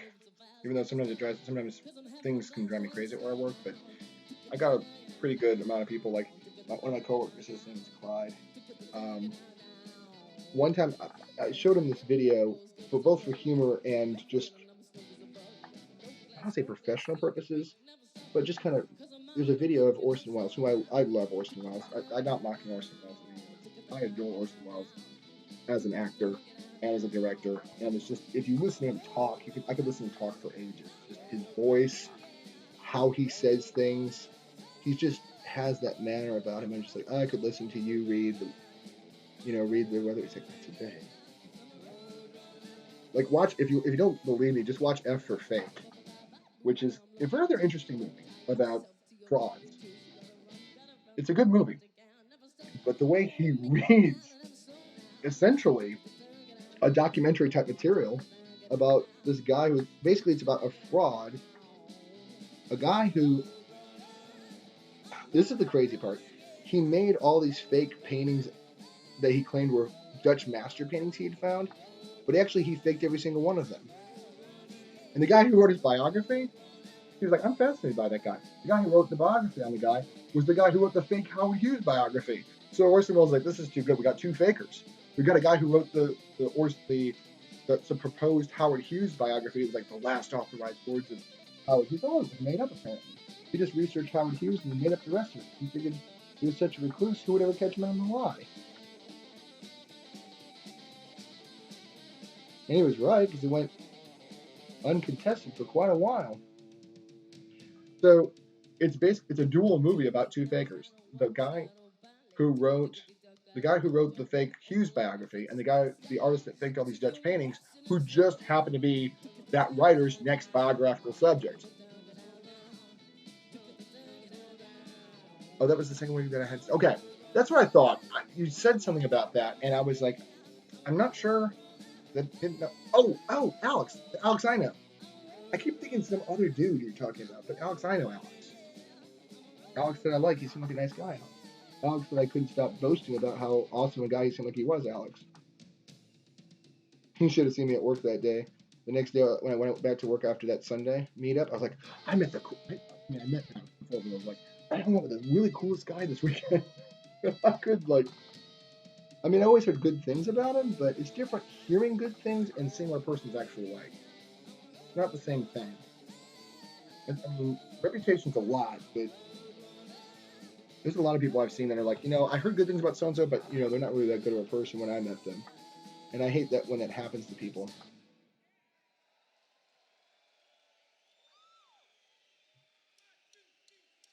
But it does happen. Not the case with Alex, though. He seems like a cool guy, and he is a cool guy. Oh, snap. You know what happens? You don't plug in your computer? Because you didn't plug in the battery. Luckily, I set up the board to do that. There it goes. But yeah, Alex is a really cool guy. I was so happy I got the chance to kind of talk to him one. I hate to say it, but it's true. I don't really get a chance to talk to him at conventions because everyone is so busy that I'm just like, it's like, hey, hi, bye, There's always something that someone's going off to, or I always, it's just like, I see people, I don't talk to people. That's the sad thing. Confession.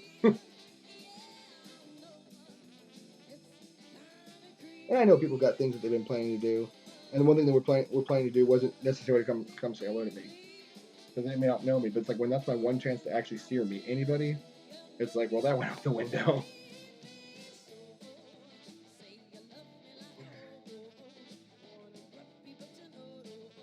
So it's kind of good to interact with them outside of hello, shake your hand, I know who you are from Facebook. Oh, I'm off camera. Hi, I know who you are. You do awesome things. Bye. Nice to have shook your hand moment. Which isn't bad. It's just, it's not really getting to know anybody. You don't get to know about, hi, you're awesome. Bye. I do that with people that are famous at a convention. Doesn't mean they're my friend. I did that with Valerie Perez. It doesn't mean we're friends or anything. I did that with Terry Dodson. Doesn't mean we're bosom buddies.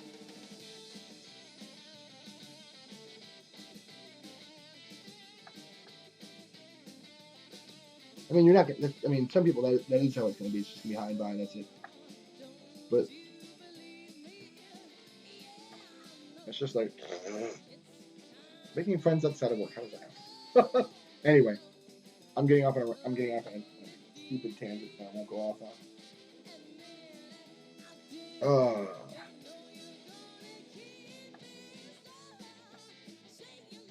I'm looking at my tip because it looks like it's all stained from the Gamsol. You can kind of feel it's grayer. And I don't know if it's really good. I don't think it's bad for it. I just don't think it's particularly doing anything for me.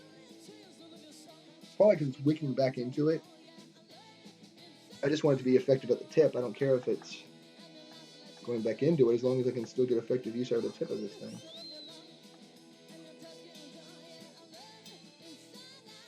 Probably do some layering on it. I'm way off camera on that, alright.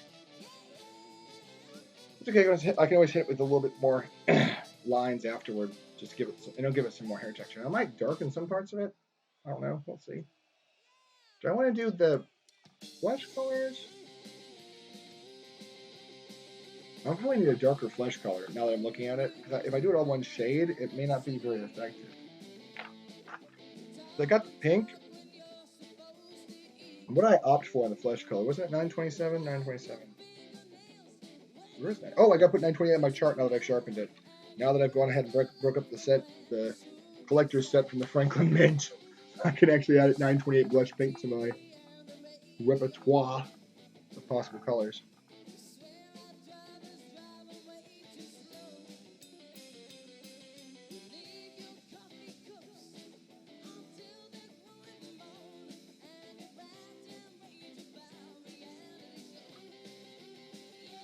I'm trying to determine if I want to use the seashell pink as the shadow color.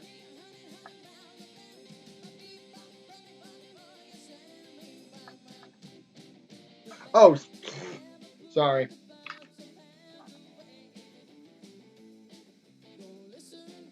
I leave this stuff off camera. Oh, thank you. Sorry. I'm trying to keep an eye on chat. So forgive me if I missed some stuff. Just trying to see if I want to shade that any other color. I might just go darker on the peach. Call it a day. Like that might be the way I darken it, because I can layer it after the initial melt. We'll cap this off in case I don't know if you can see me capping this off real quick. But, okay, it's off camera, but there's this big bottle. I don't want to tip it over because if it spills everywhere, that's $10 bottle down the drain plus mineral spirits over everything. That would be a disaster. But yeah, on a happier note, I really did enjoy having a chance to talk to people that Sunday. I'm kind of looking forward to. Hopefully I'm going to go to that. I think I said interested, not going because I don't know what I'm doing in a couple weeks, but I'll probably try to bring more of these again. On the less happy, more sad note again, if I don't wind up going to SC Comic Con, I'm still going to do these. I mean, I still enjoy making these, even if nothing comes of them besides just sitting around, because I'm still going to go to the charity auction. And if all I do is go to the charity auction, I would love to have some of these, and I might donate some of these, but I'd like to sell them. I'm probably going to donate the Darth Vader drawing, which I've got to make a plan about how I'm going to finish that off, because I want to do a background on it. So I'll probably donate that.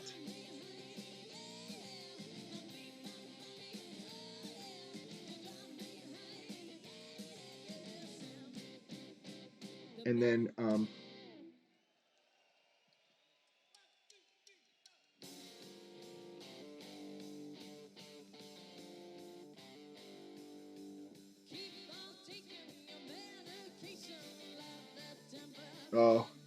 not Mayhem, sorry.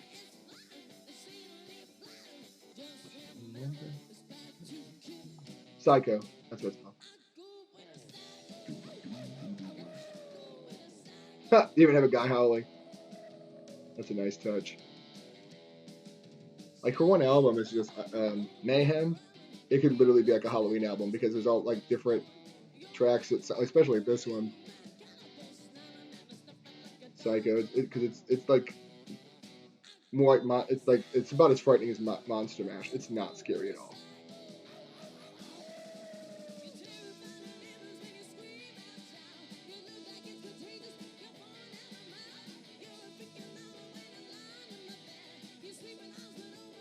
You know who might really dig her? My friend Annie at work.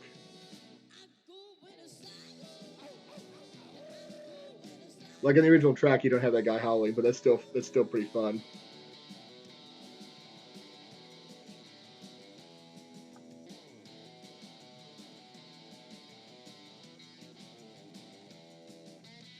Okay, let me get this other one. Okay, I did it. There. There, I did it. I stream quality content. I shaded her boobs. I shaded her cleavage. Much viewers. Maybe on Patreon tonight. It's perfectly savage. Sorry.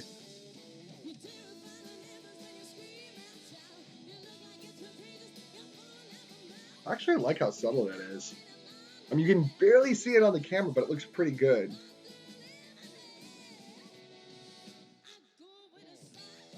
Is it already utilizing the mineral oils? Yeah, but you do, but like basically, like you see how all this is um, like a lot smoother and not so bold.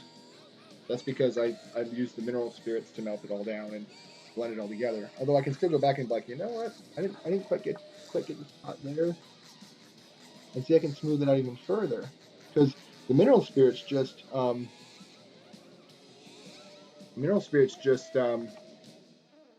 in the pit of the paper. So I can go back in and layer it even more with even more colors and get even richer and darker. That was one thing I think. Yeah, I like that. That looks good. See, I can go ahead and like. You really can't do too much detail with the. See, I can add this stuff in. Speaking of mayhem, this is the title track.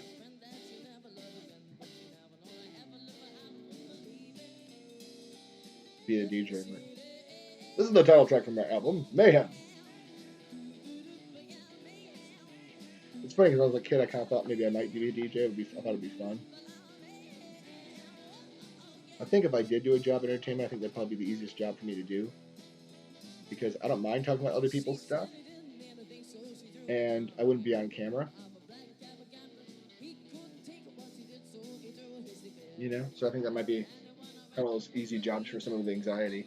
All you have to do is get over the anxiety of, you know, speaking live, but it's not any worse than talking on the telephone. You'd be like, and we're back! You know? It'd be fun, I think.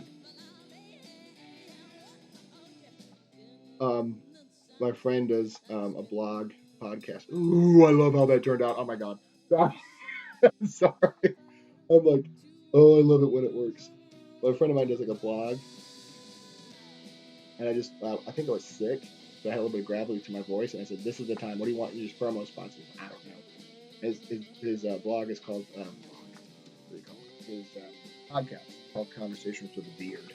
Like you're on with Conversations with a Beard. Um, but it was a lot better because I had my deeper voice because of my sickness. So he was like, "Oh my gosh, those are great." I said, "Just gotta catch me when I'm sick." Just do my cheesy, I call it my Rock 101 voice because it's like this, you know, sort of voice. Not really good for doing much else except doing those kind of cheesy sorts of things.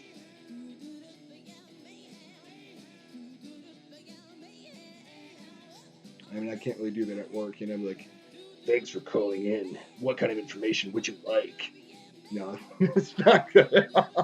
Doesn't help me professionally in any means at all. Although this one lady did say I could possibly, she's like, you're in commercials. I said, no, I'm not in a commercial.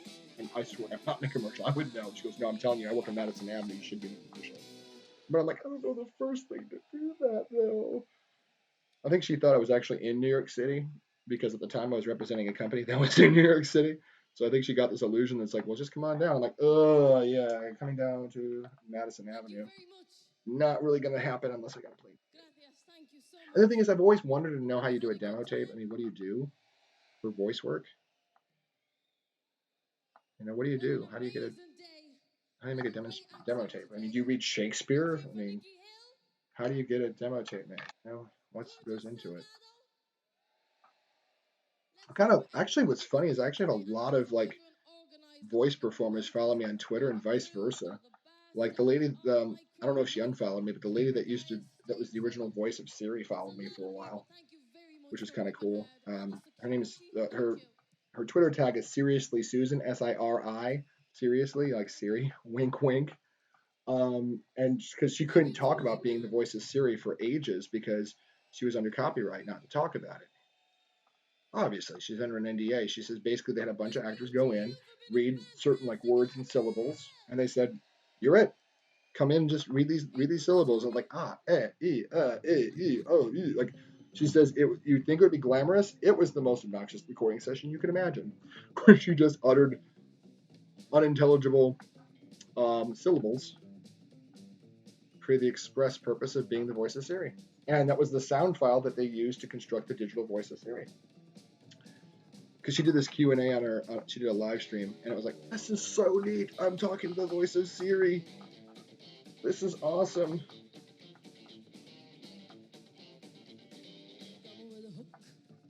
Which I think is pretty cool. I think it's cool that she was able to finally come forward and say, I used to be Siri. Because they changed the voice.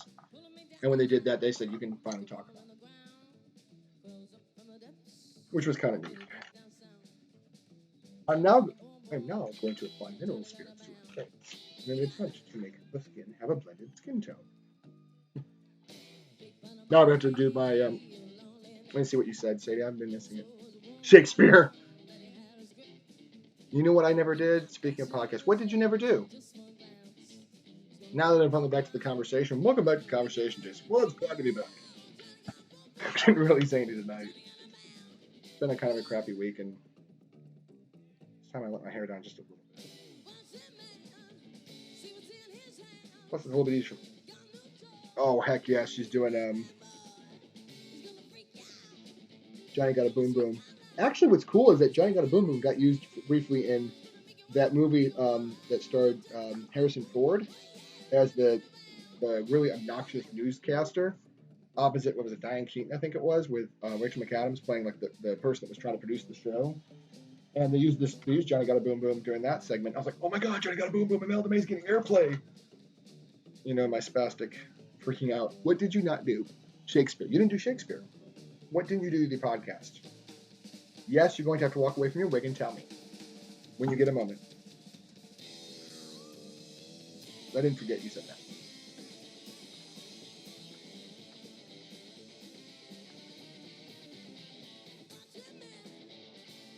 Shakespeare. Actually, I do quote a little bit of Shakespeare at work, but that's because it's Star Trek. I'll say, angels and ministers of grace defend us. I'm thinking of a little bit of the ink. That's okay, though. It dirties up some of her face tones, which is fine.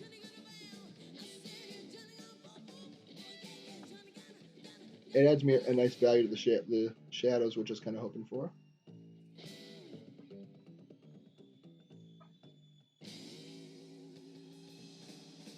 I'm digging it. Not sure if it's nearly dark enough. I'm kind of digging it just on a certain level. Let me see if I can get this to be a little bit more tame. Get a little bit too dirty for my taste. Let's see if I can smooth it out some.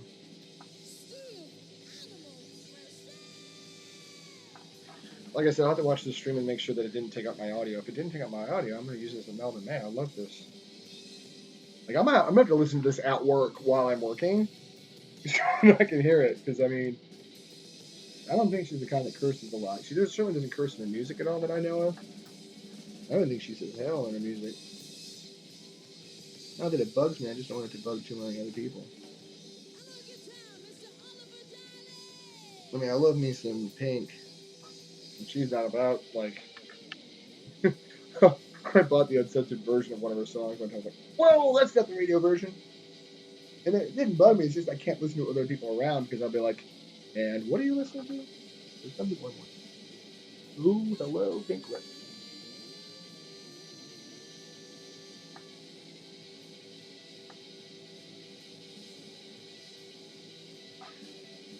There we go. Ooh.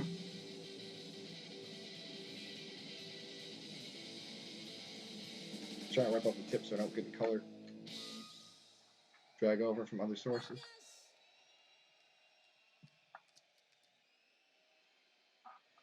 I'm so glad my friend gets to see Black Panther tonight. I loved it. Arlene, like I said, Arlene said one of the most interesting things. She goes, not taking anything away from this movie in general, but this movie is very female empowering. I don't think a lot of people have talked about it. Sweetie, you're right. It's very female empowering. One of my favorite characters were the female characters in that movie. And the thing is, they didn't empower women by making men look stupid. Like, and this isn't too much of a spoiler, but they didn't make Black Panther look dumb. They made him look maybe a little bit stubborn. But it's also like he likes comfort, so he didn't want to change much. And his sister's like, why not change to improve? And he's like, well, if I like something, why change and adapt? He's like, it's not that anything's bad. It's just if I like something the way it is, why change it? And again, that wasn't to make one look bad or the other look good or whatever. But it was interesting how they empowered somebody without essentially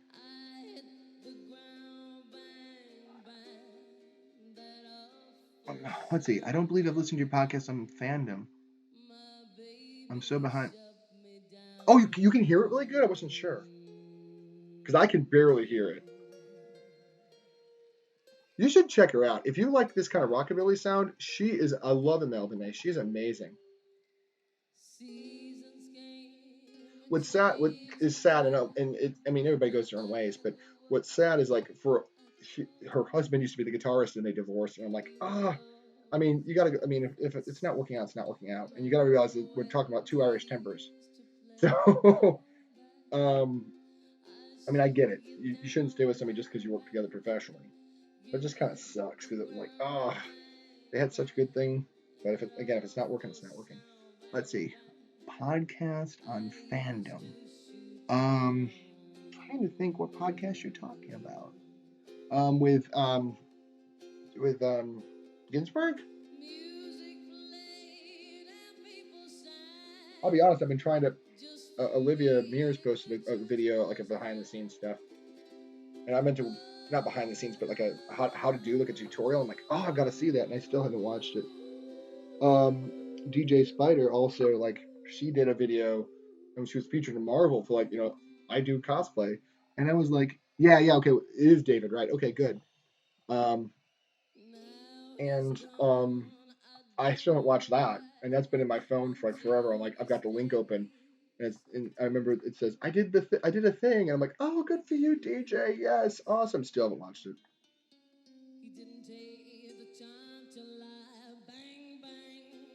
What other things have I been slack on? My favorite one is when people say, "Oh, it's in Firefly." Haven't watched Firefly. You what? Yeah, I know. There goes my geek card.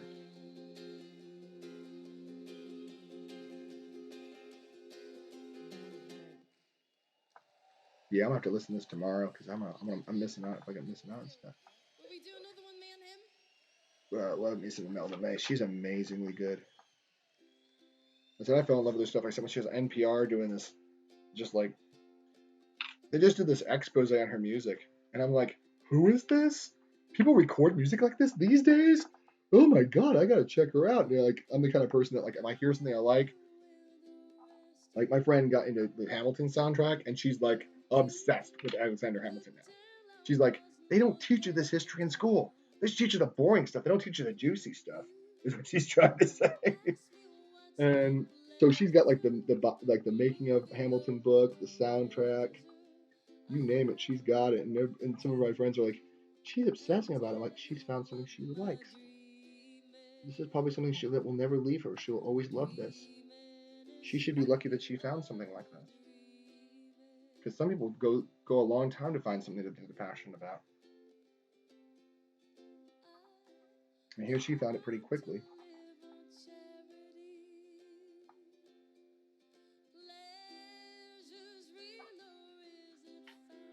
All right. I might go ahead and add some more peach because the peach is still, you can still see it on top of everything. But it will also give it a nice like light fleck tone like skin tones would be. So I might just go ahead and hit more stuff on there. Because again, the worst that happens, it sits on the top like colored pencil, which is again not exactly a bad thing. Because I wanted some colored pencil texture in this.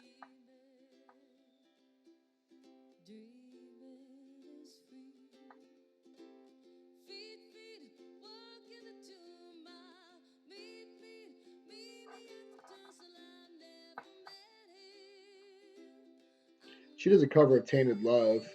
That's interesting. Yeah, I'm liking this. I'm liking this. It's not nearly as dark as the actual photograph skin tones. But I'm like, I could live with that. The cheek's a little darker than I wanted it to be. I think I picked up some of the hair colors, but that's okay. I mean, the thing is, right now, I'm only comparing it to the surrounding colors, which in this case is pretty much just light browns. So when I actually do her jacket and stuff, it's going to seem like it's a lot darker than it really is. And I got to sharpen this pencil real quick. So really cool red.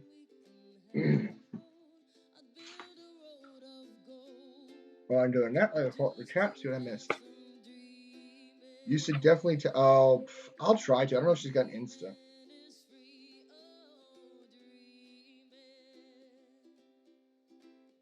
Whoa, that's a sexy point.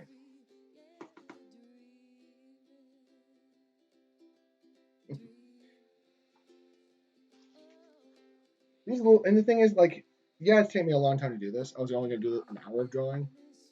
Thanks, Sadie. I really appreciate that. Like, that's what I'm trying to aim for with these drawings. And I'm not stressing out doing this. I mean, you see me. I'm like, who cares? Oh, it's nice. I'm just exploring really with these drawings. And if I hit something nice, I hit something nice. If I don't, I don't.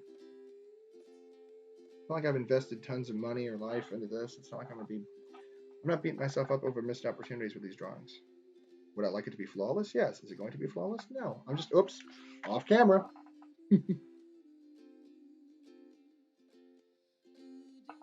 Do you think it looks enough like ScarJo, like Scarlett Johansson? I'm wondering if it does, and if I should put the Black Widow logo in the top right so people know who I'm trying to draw. Kind of like self-conscious about that. If it looks enough like her that I don't need to telegraph it in other ways by like putting Black Widow and actual writing on there. I'm trying to leave myself a space to put some black for some shadow underneath the hair.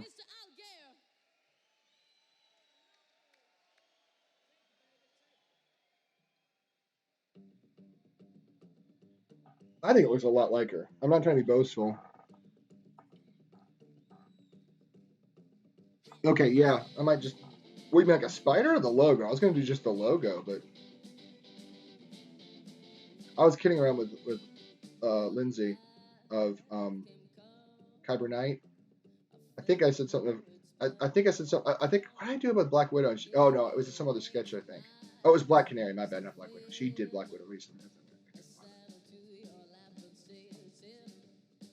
That's why I thought it. How to show up in my black too. Oh, see, this is when I'm gotta cap the lid on this Gamisol before I take it over.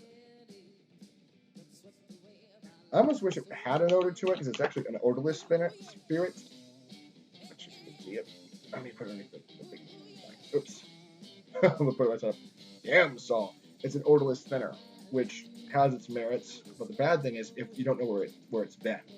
That's a point my friend brought up ages ago. He's like, I prefer odored spirits because you're breathing in chemicals either way. But at least for the odored spirits, you know when it's open. I thought that was a good point.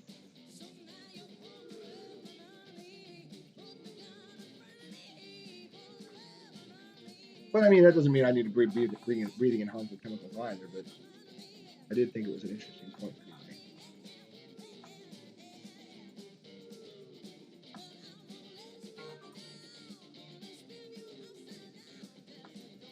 Thank God. Twitch is not smell-o-vision. My breath's probably pretty bad. When I'm sitting there streaming, I sometimes remember to have like water with me. This time I did not, so a couple creases in there. I get really bad dry mouth when I get nervous. That's why Sadie, you can attest to this. Whenever I'm in a convention or something, I always have gum handy because I'm always like, I get chronic dry mouth when I get nervous. I get so nervous. And even if I'm not nervous, if I get excited, I just get dry mouth. And I feel so embarrassed. Oh, I know what I was going to tell you, Sadie. I didn't know you all were talking about embarrassing con stories. And I didn't know if this was an embarrassing con story or not. So that's why I didn't share it on that Sunday. Because I was like, I don't know if this qualifies. And I felt rather lame. I feel like this wasn't a good enough story to share. Um, Especially after some of the awful stories that you all had to share. Um, like I said, I never know. Sometimes I just don't know. Like, no one made me feel bad to not share the story. I just get shy. And I will tell you, oh my God, I've got to text you a story of something that happened in college, and I cannot share it on here because it does involve something. I have to tell it to you through Facebook instant message. And it might be a story I have to tell you in person. I don't know, but I definitely can't tell it over a live stream. Yeah, it's definitely not safe for a live stream. That will not bear. That will not bear out. I could get the ban for that one. But let me tell you about what the most embarrassing con story I've ever had. Thank you very much. You've been the right amount of okay, I'll tell you. Then I'll tell you about that. But and it takes a while to set up because you have to remember I'm sheltered, and how I came to the conclusion I came to is important because I think you'll see the train wreck coming from down the track. But poor innocent Jason that didn't know any better was trying to sound cool, and instead he horrified people around him.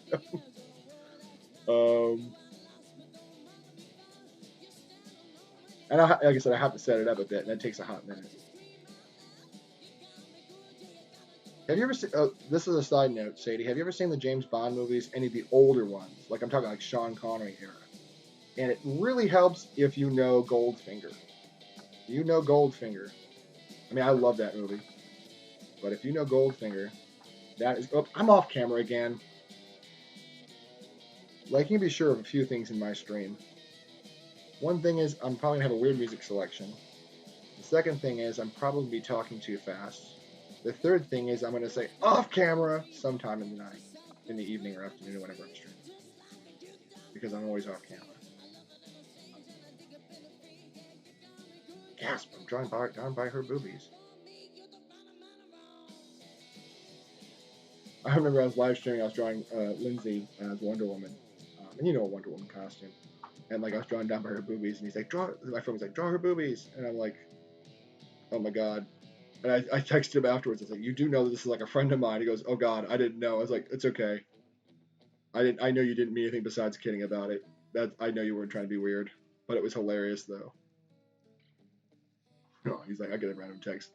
I think it's probably still on YouTube. You can see where I chuckled and said, "Well, there's a text I can't read in the stream because he put draw her boobies." Oh my God. Good thing I knew who that guy was, so I wouldn't be super offended or weirded out.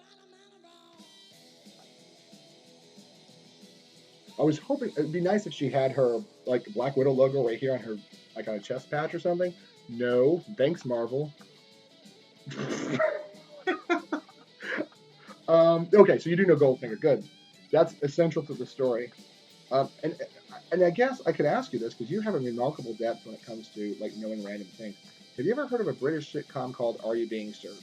I don't know if you watch any Britcoms. I use the term Britcoms because there's a lot of them that I adore. And it helps that the story will be greatly enhanced and sped along if I don't have to explain those things. I have not. Okay, if you know your British comedy, a lot of times it can be very bawdy. Are You Being Served is a rather funny show about a department store in Great Britain called Grace Brothers, but they wound up going in places they probably should never have gone because it's a department store that's the part of the store that the show focuses on is the men's and women's clothing. The double entendres go everywhere. and it's ridiculously funny. What's funny is one of the characters is named Mr. Humphreys, and they wrote him to be kind of a mama's boy. Well, they started getting all this hate literature. Why do you hate gays so much? Why do you put like gays?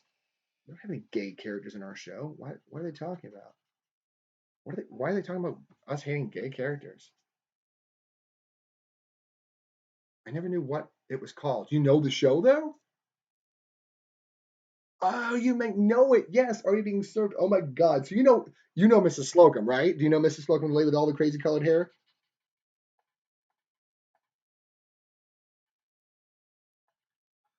Okay, good. So you know about her cat, right? And what she always called it. I think we know where we're going with this one. I think I don't even have to. I think you can get this quite easily. Okay.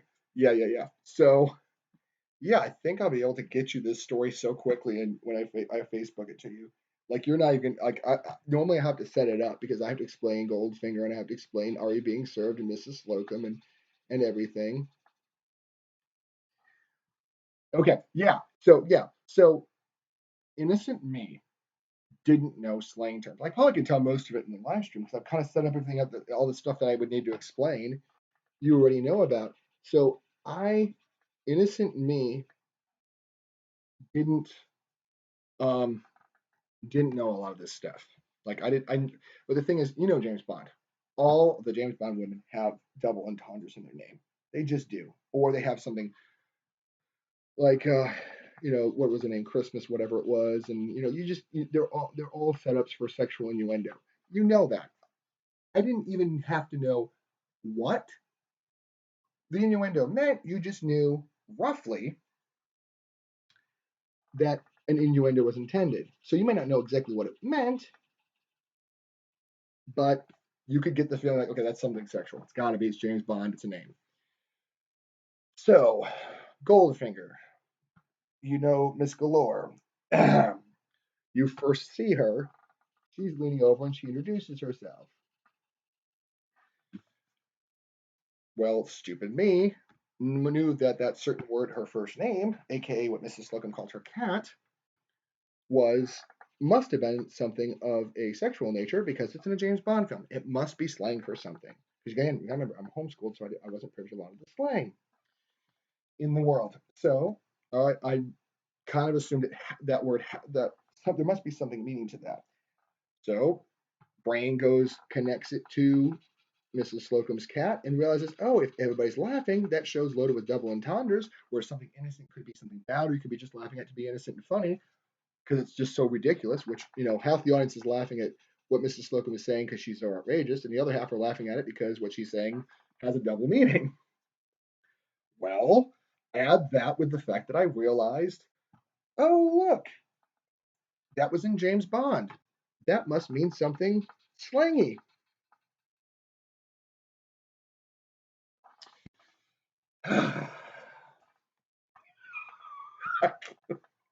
So I didn't know what. James Bond. She's bending over, her ample bosom in the camera. She introduces herself. So I think to myself, oh, that particular word must be north of the equator, if you catch my meaning. Yeah, I thought certain words were slang for boobies. Flash forward to college. Flash forward to college. I'm in college. All the guys are being, boastful little idiots. And I'm like, I can join on this conversation. I can show I'm cool and I'm hip. They're all like, man, her such and such was so gorgeous. I said, yeah, she had two perfect blank. Oh, wait, like, what the? And I says, what did I just say? Because I was like, I had no idea. I had no idea that it meant south of the equator, not north. And I said she had two perfect. So for the rest of my college career, I was known as the guy who said two Yeah, that was a time, and I could never live that down. And I kind of had to learn to laugh it off because now when I learned what actually was going on, I was like, oh dear God. And then I kind of had to explain to people, like, look, okay, when in Goldfinger, when she's bending over and she introduces herself, I just assumed, and they're like, well, it makes sense in Eno's think because they all knew I had a different way of processing things. I was like, and I think one of them was like, he was homeschooled, he didn't know any better. I'm like, yeah, I was homeschooled, didn't learn this thing. So I mean, at first I was kind of like so embarrassed, and then at first then I was kind of angry about how many people repeated it. But like even like one of the dads loved that story, and they could not stop talking about it. I was like, well, if I'm bringing people that much joy, I guess I should just be okay with it. Yeah. I didn't again. I didn't know if I should tell that story, but it's a good one. I mean, like I used to be embarrassed by it, but again, I didn't know any better. I had no way of knowing what it meant. So I mean, it wasn't. It was just me in innocence, just trying to sound cool. And to be honest, it kind of pushed me to be a little bit quieter again. And like, like now I just laugh it off. I'm like, whatever. So now that people tell me slang terms, I'm like, is that what it really says, or am I setting myself up for another fail? So if I get super suspicious about new language, like my friend is really into, was it Deantwoord, the rap group from South Africa, and they kept saying that one of the things is Zeph. And I was like, is that a good word to say? She's like, it's like slang meaning like a culture of like buying stuff from like Goodwill. You buy used stuff and you make like almost like Harajuku kind of like supposedly is like this aesthetic where you kind of just assemble whatever you like into a thing. Like it's like that, except you do that at Goodwill in South Africa. And it's that kind of like cultural. It's like, oh, okay, so it's not like a dirty slang word that means something else. She's like, no, no, no. I was like playing the tiptoes from that point forward. Um, so, well, I almost told that story on Sunday, but I was like, I didn't know the crowd if I should tell the story. But when you told me you knew all those references, I was like, okay, good. I can tell this in the live stream now. And everybody else is just going to Google Mrs. Slocum and watch her talk about her cat.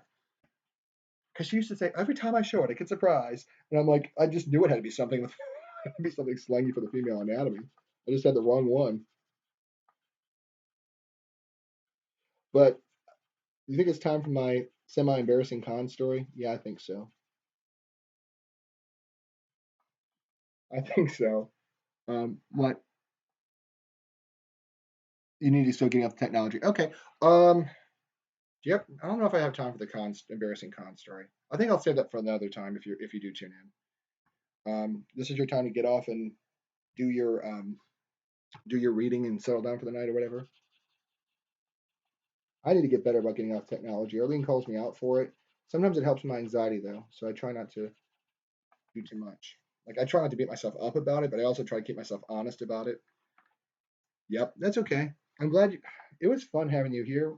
Again, I sent you a text to say I was on. I'm like, if she joins, she joins. If she doesn't, she doesn't. It's always more fun when you join in because I always feel like you can help keep me on track. And I'll. Do you want me to send you the picture of this when I'm done? Because I'm gonna finish the colors tonight. I'm gonna definitely post it on Insta, but if you want me to send you a separate copy or whatever, I can. I was hoping to get a bunch more done, but yeah, I can do these every night after work if I feel up for it, even if I stream or don't stream. I mean, you saw what I did with the Harley Quinn and the Daredevil. Let's try again with the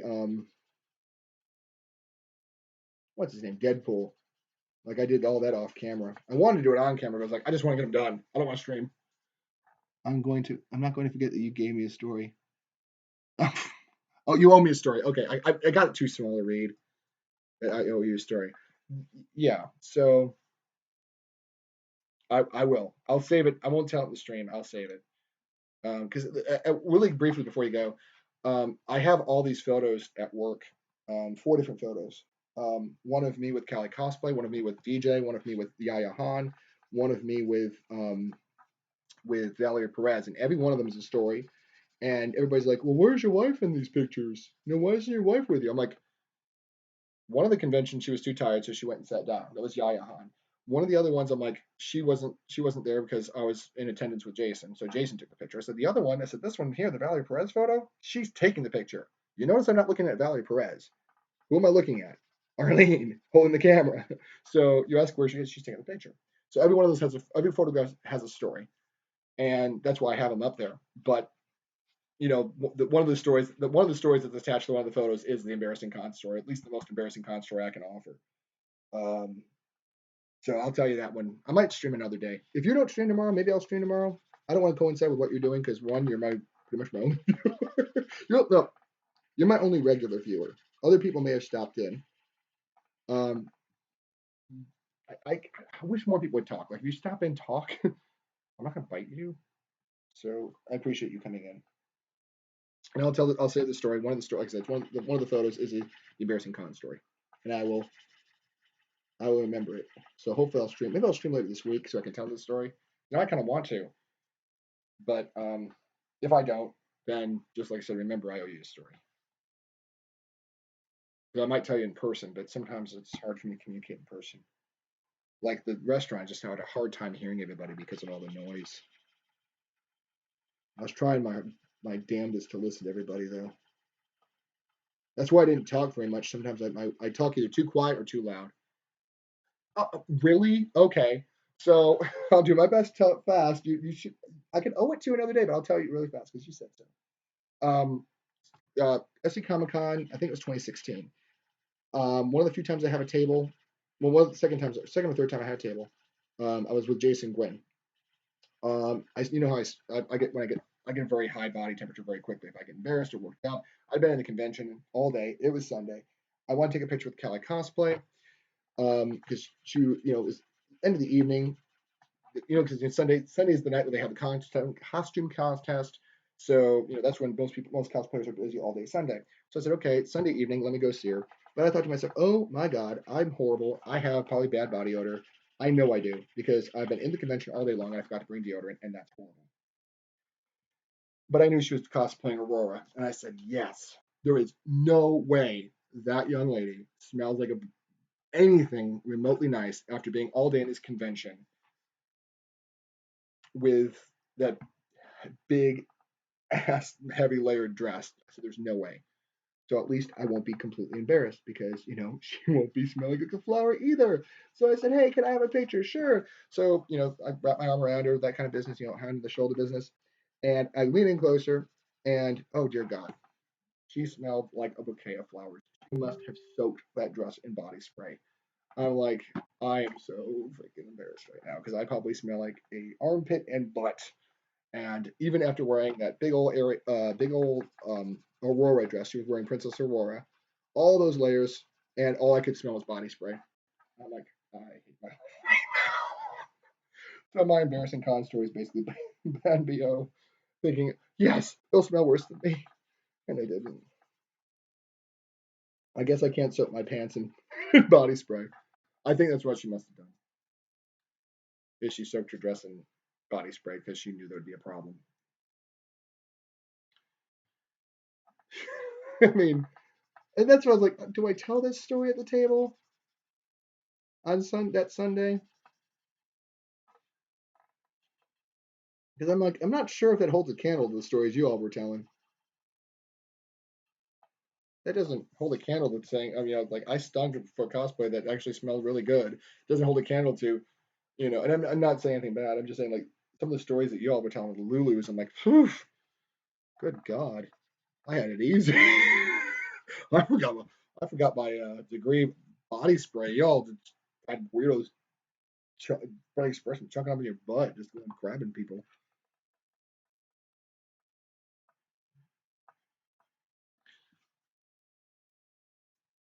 That would have been fun for next time. Y'all are super uncool in that story, to be honest. Most of my stories involve me not being cool. Oh well. Oh, you gotta go. I know. I kept you too long. Yeah, it is. I mean, I just hope that we everything works out with my problem. Yesterday was a kind of a work thing that happened. today was just the bad news from the other thing. I just don't want anything else to happen. God forbid anything more happens. Knocking on wood, God forbid. I'm over here like throwing on the roof.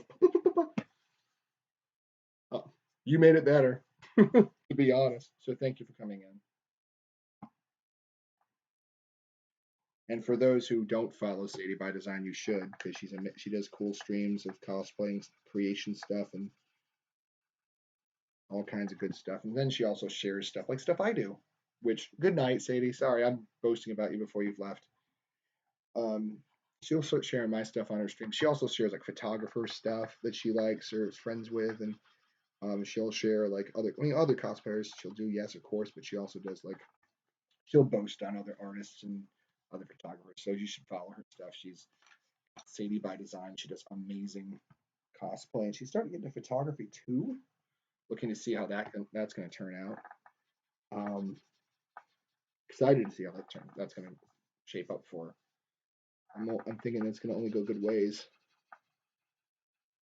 because she's determined to get better. Whenever somebody's determined to get better, they just do. She's one of those hardworking people that would and go places. I think she's going to really go places with that. She said she wanted to see it when it's nearly done. It's almost done now. Oh, I need to do a little bit more of the a bit of more blue. I think we elected for this darker blue here. Get that blue in there.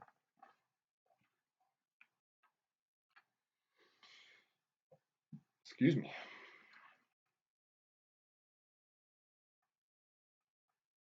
I'm like way off camera. Off camera.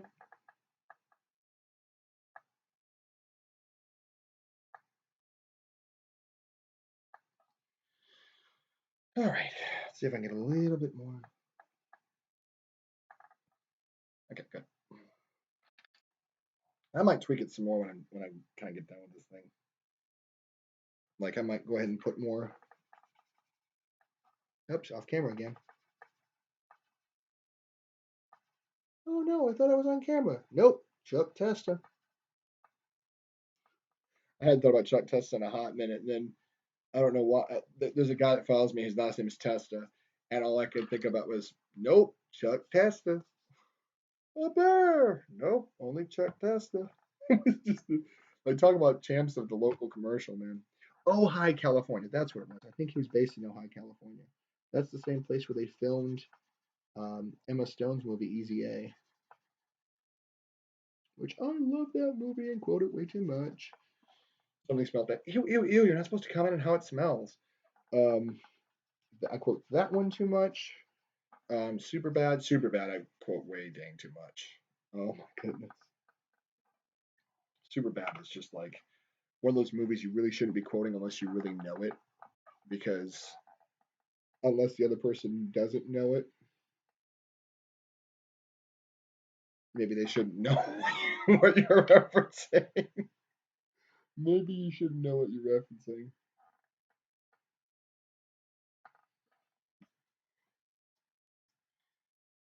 I think she looks better after the surgery. You see, you can't quote that movie without immediately going to bad places. One of my favorite ones who says, I guess she had an exam. Because she's talking about like she's got this the lady who gets robbed in the movie. She's like this. She works at a liquor store, but she's like, I've got a damn veterinary exam tomorrow. I don't have time for this. Damn. And she like runs off, and they're like, and then Bill Hader is playing one of the cops. Goes, I guess she had an exam. Like he's like the worst cop you'd ever want to run into. Him and Seth Rogen. Yeah, somebody had an exam. All right.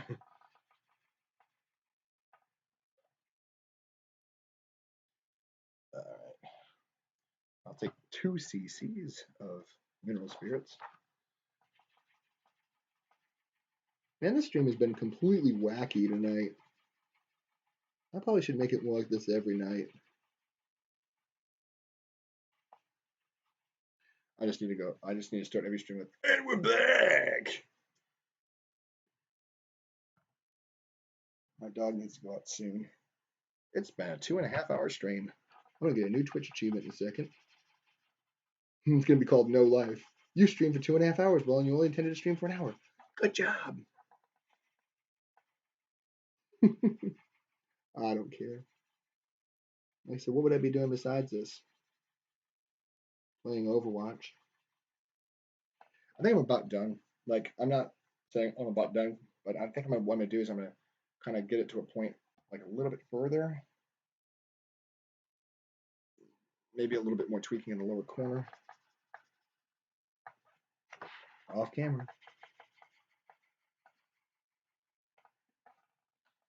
And then so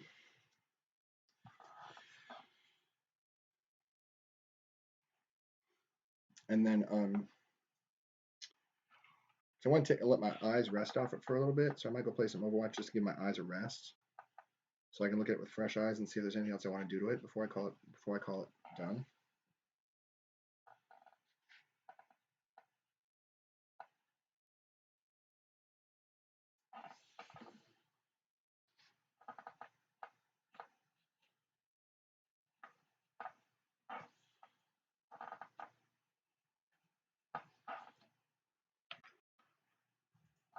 So the one thing that bugs me is this lower corner, but I think that lower corner, sorry, you can't really see it. Let me show you what I'm talking about. The lower corner kind of cuts off kind of in a weird way. Does that look too buggy? It looks like, see, I like how it rounds off everything and brings you back out to the top.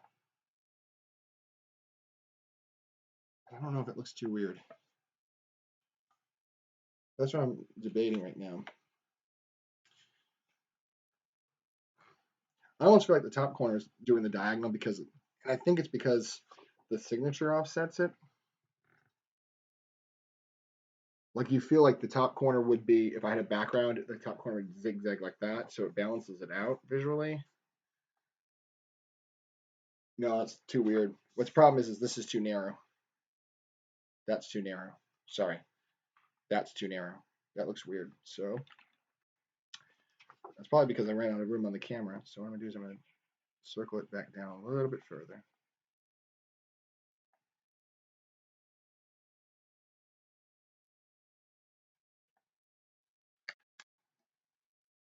That looks a little bit better. Actually, what I'm going to do is this.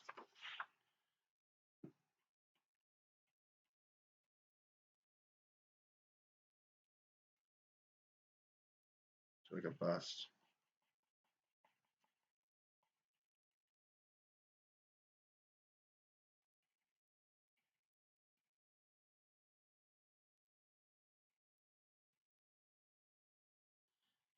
So I'm doing there.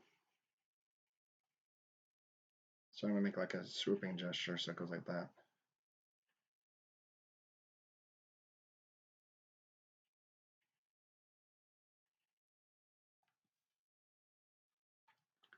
So I almost feel like, yeah, that's pretty good. I gotta listen to Kapustin Concerto again. Poor Jules. Well, Jules's bet was out at like 6. She'll be okay. I keep forgetting that. I'm gonna add. Ooh. All right. That was a 2-hour concert. Hour 15. 2 streaming playlists. Okay.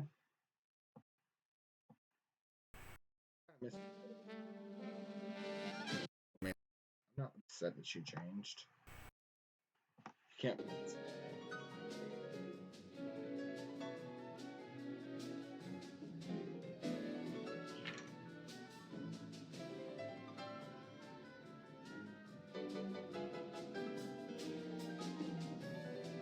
That was the moment I was thinking of right there.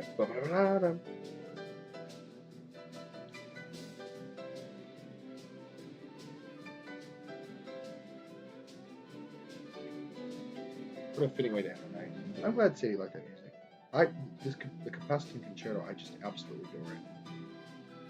Because it's so light and so non-threatening. Don't we need more of this in our lives? Something that's innocent and nice and not like we needed something like Black Panther. We honestly did. We also need stuff like this, just pure art for the sake of just being pure art. We need messages, honest and positive messages. And we need art for art's sake. There's nothing wrong with either one. And both are desperately needed. Both are desperately needed. We don't need more political statements, more posturing. What we need is more people understanding people and beauty. I'm sure you all know this. I'm a Christian. There's a certain degree about, like, there's one of the epistles, Paul says, whatever is noble, whatever is righteous, whatever is beautiful, whatever is praiseworthy, think on these things. I think of that, that's kind of what he was hitting on. There's so much bad in the world. There's nothing wrong with talking about what's good about it.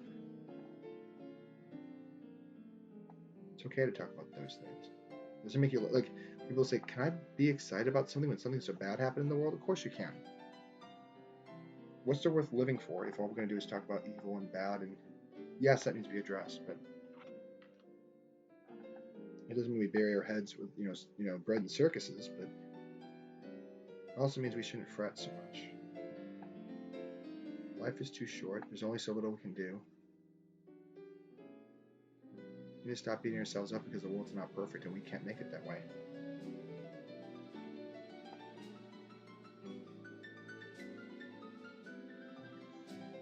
I mean, literally, we have to allow ourselves to just be able to not fix the world. Like, I think sometimes we're like Jack on Lost. We just want to fix things. Sometimes it's not for us to fix them. Sometimes it's out of our hands. And I start desperately wanting this world to be a better place. And a lot of it just depends on you and me.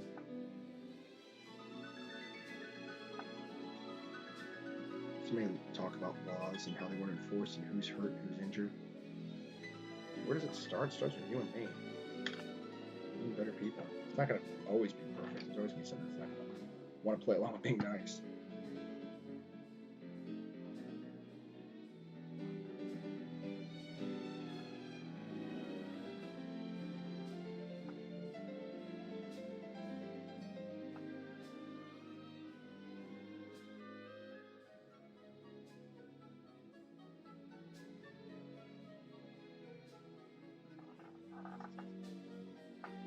People saying, like, who's the Black Panther movie for? I'm like, for everybody. That was my favorite post I've been saying. It's like, it's for everybody. It's supposed to be for everybody. It's for everybody to enjoy. It's such a wonderful movie. You know what made me love that movie so much more? Yeah, they get in important historic information about slavery, trade, and everything. Like, it's funny that they call, and this doesn't spoil the movie for you guys. Trust me, I don't do spoilers. But they one refers to a white person as a colonial or colonizer. Yeah, that movie's a little maybe old, but it's an important one to remember because it's a part of history that a lot of times gets glossed over. That some people just didn't want to be touched, and some people went ahead and decided they were going to go out and reach those people and force themselves upon them to do their will on a people that was quite content without them. But again, the movie doesn't slam white people. It does slam the history of what some white people have done. But it certainly wasn't a hate white people movie. That was definitely not the point of that movie. Which is why it's so desperately needed. It's a viewpoint and a very valid one.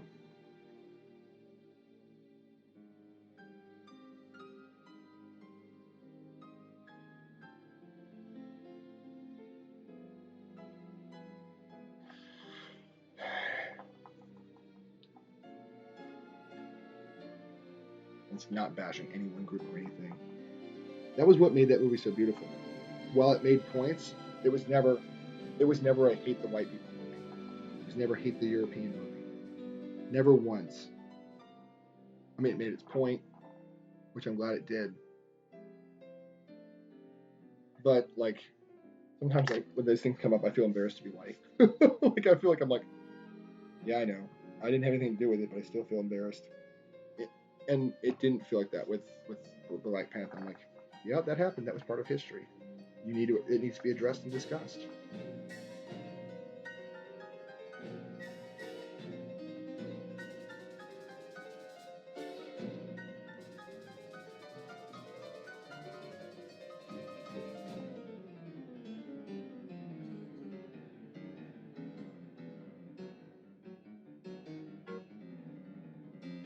Man, somebody's blowing up my phone.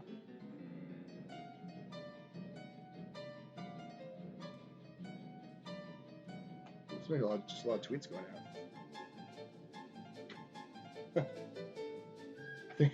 I think I'll never forget Adam Hughes for a while. He had a thing on his Twitter, like his caption was like, "I really think you're nice, but I'm really just here to stare at your tweets." Oh my God, Adam Hughes.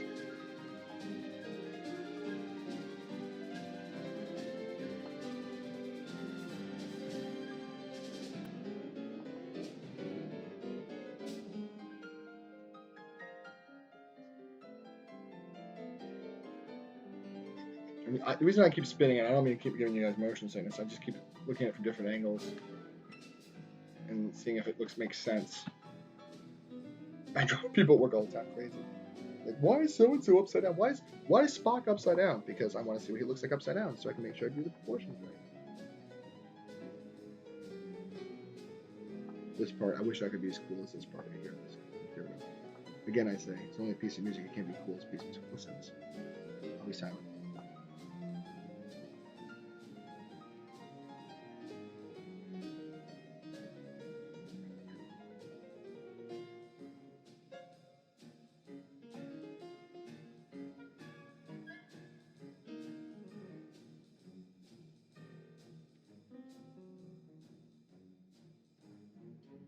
Oh, it's brilliant. The best part is that the last three notes, da, da, like, da, da, da, it's just three notes. But the way it's syncopated just gives it more drive. What I wish I could play in the stream, but I can't because it doesn't have copyright all over it, is Diminuendo and Crescendo in Blue from Duke Ellington's his performance at the name of that Jazz Festival, Newport Jazz Festival.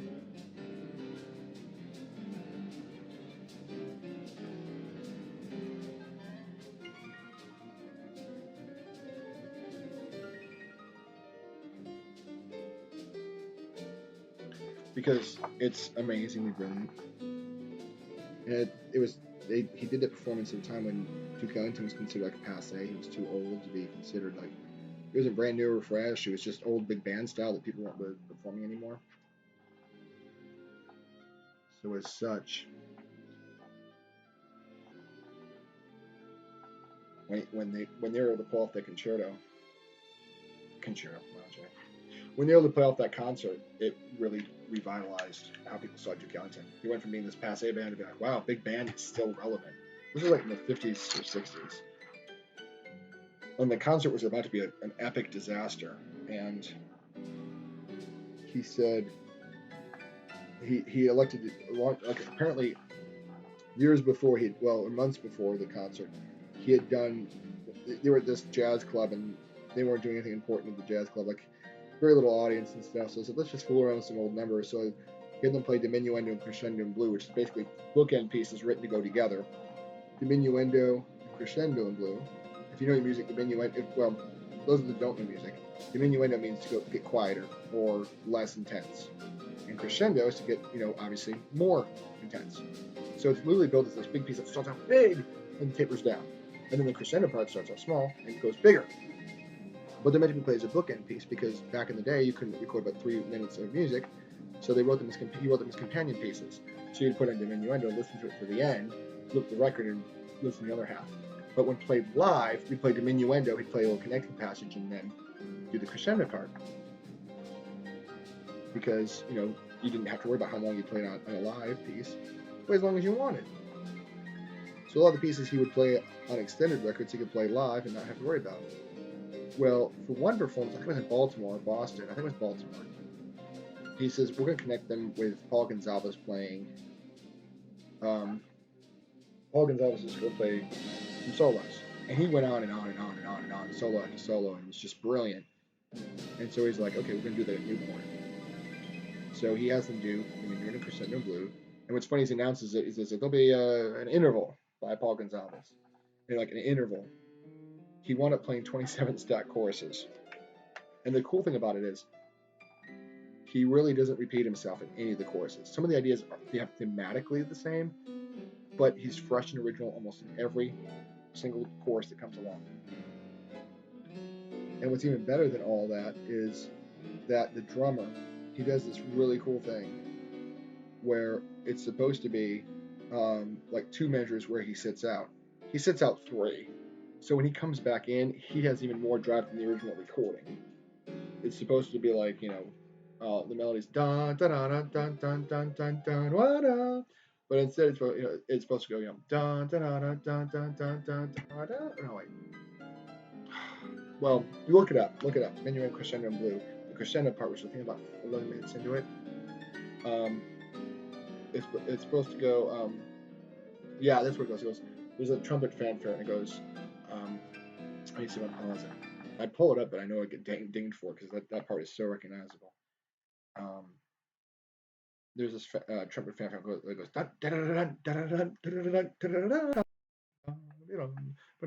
It's like this trumpet's going.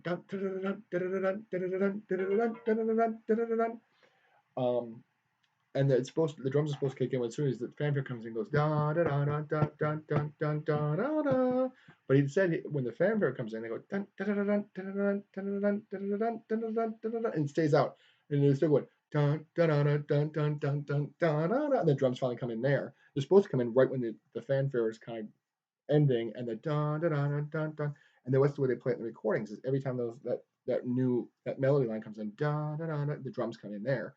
But for the live version, he skips that until it's actually going. So you're just left with this lurch where you're just like, ugh! And so when the drums finally kick in, you get that kick. Good musicians know how to do that. Like one of my favorite ones that's done that in pop music is "Tighten Up," the Black Keys. After the main, after they do their verse, and you have that da da da da da da. That part, and it goes da da da da da da da. You have 3, 2, 3 kicks. Sick for days, so many ways. There's 2 kicks. There should have been 4 or 3. I forget how many. But he skips half of a measure. It's supposed to go 1, 2, 3, 4. Sick for days. But he goes boom, boom, sick right in. And actually, if you look at the sheet music, actually it says 2/4. It's in 4/4. And it's like the da da da da da da da 1, 2, 6, 1, 2, 3. It's missing a few beats for sure, and it just gives you the extra drive to kick into the verse. They experimented with that a little bit earlier on in their career, Modern Times, which doesn't have missing measures, but it does this really cool thing. Modern Times, the riff is in 6/4, the verse is in 4. The riff is da da da da da da da da da. So it's in 6, but the verses are all in 4, which I think is great. The only like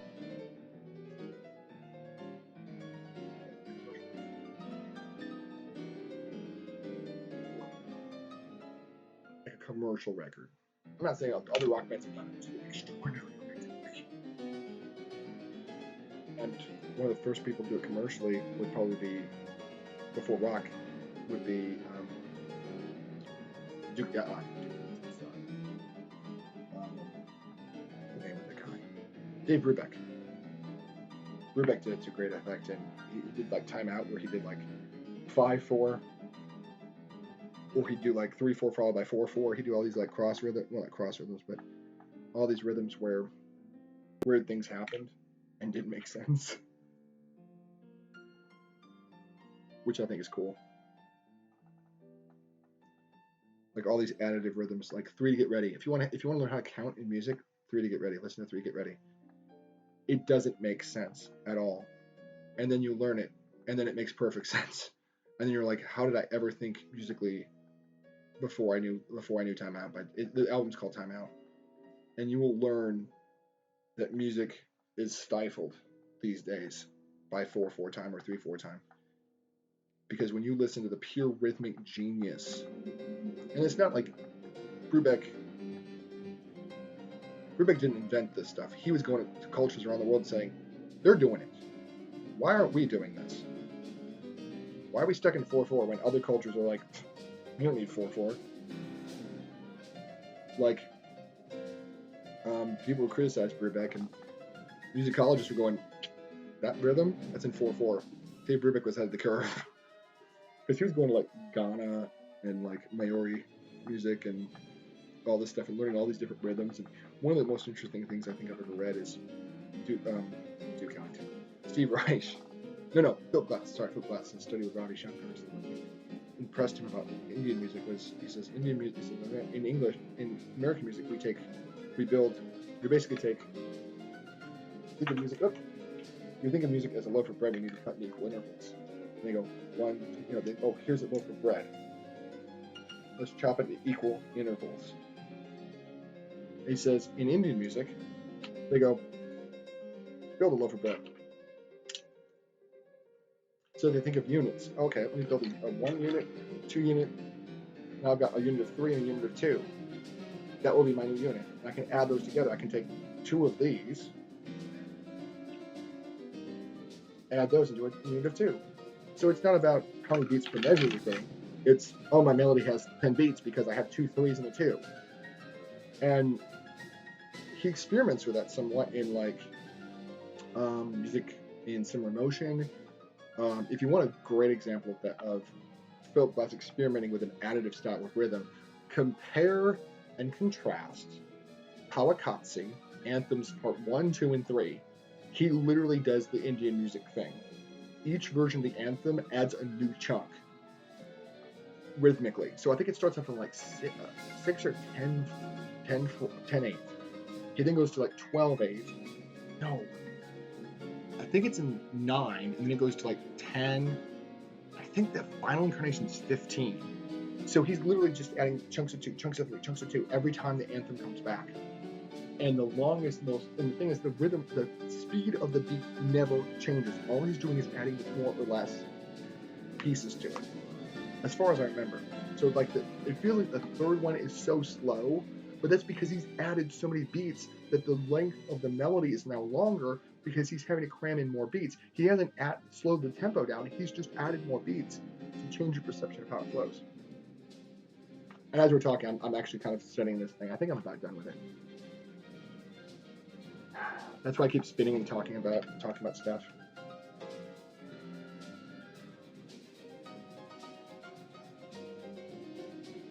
I don't know, it kind of looks like ScarJo with the red hair now. I don't know. I kind of want to add more stuff to it. At the same time, I'm also digging it. And I might bulk up some of the reds in her hair. I'm trying to compare it to the rest of the set.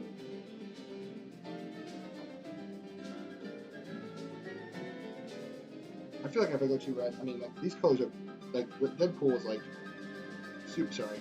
Deadpool is super red because his costume is super red. She's got garish colors because that's Harley Quinn. I'm kind of getting a little bit. But I think part of me just wants her hair to be orange and it's not orange, if that makes sense.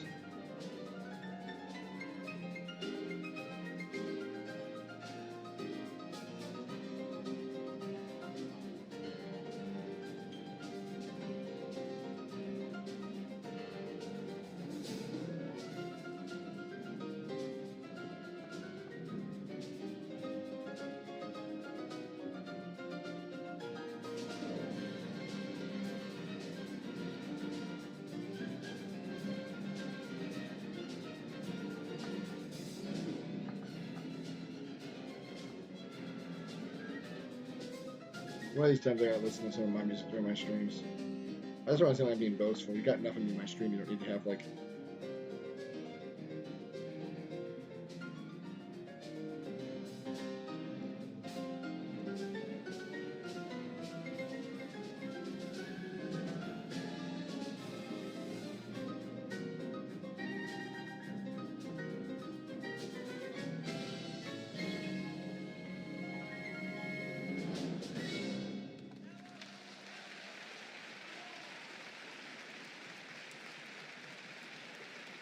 yeah, that's gonna be about right.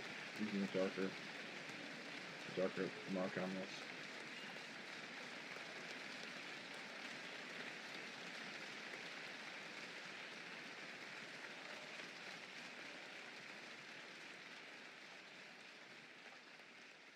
Do I want to try melting some of that with the Gamsol, or do I just leave it as pure as possible? I might try a little of the Gamsol, see where that puts me. And if I don't like it, stop. If I do like it, just tweak the hair and call it a night. Because I think I'm getting dangerously close to overworking this. And my trick is to see if the trick I did with the Gamsol is going to be in the hair. If it's going to be too much,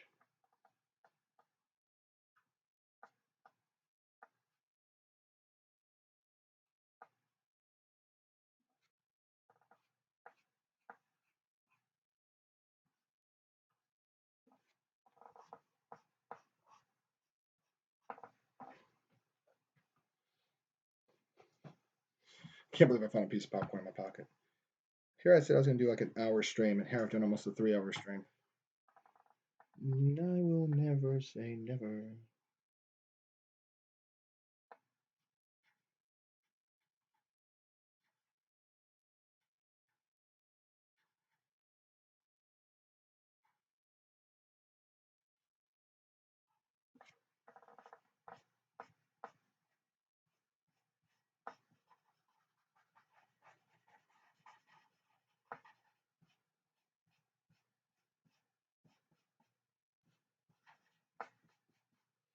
Oh, you can't even see me. My bad.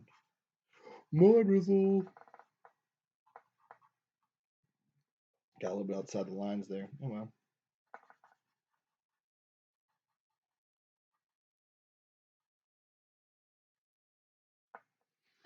It's much richer. Oh, I love it. Yeah, we're gonna do the Gamisol in some other places.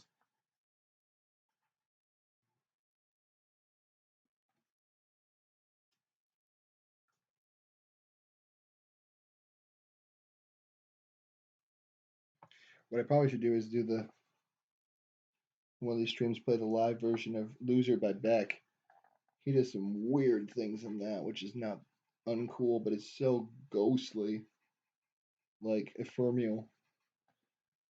Like, I mean, y'all know Loser. You know, so I won't have a door. I'm a loser, baby, so why don't you kill me? Except he goes, I'm a loser, baby, so why don't you kill me? And I'm like, wow, what did you just do to that melody, dude?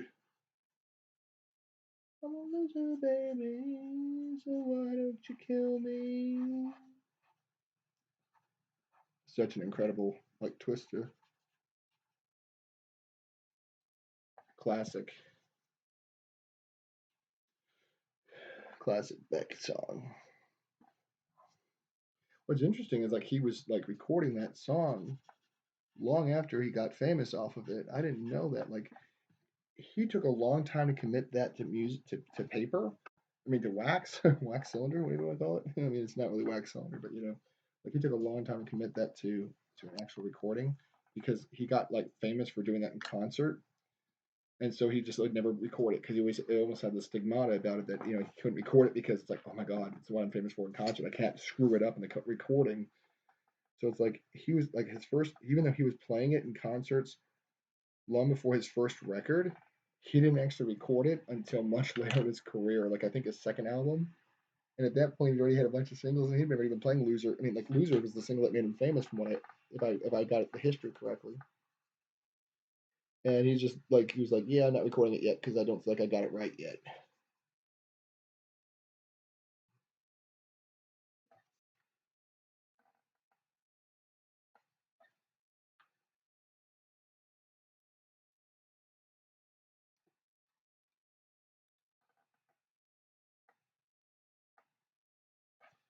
Sorry. Put in some little tweaks of black in the hair.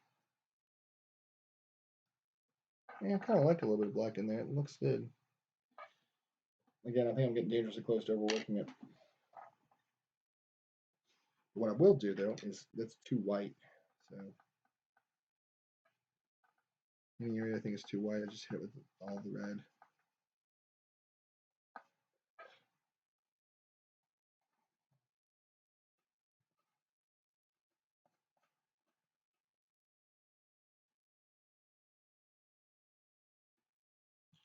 That looks pretty good. I like the much richer colors of that. Yeah, it fits better with the other colorings. Like I think these I did multiple layers on them too. Yeah, that's much better. One little thing, one little thing, one little thing, maybe one little thing.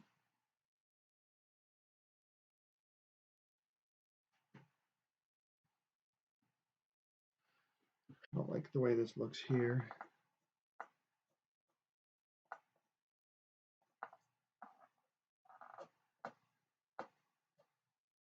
There we go. I like that. One little thing. One little thing, one little thing. I keep saying one little thing.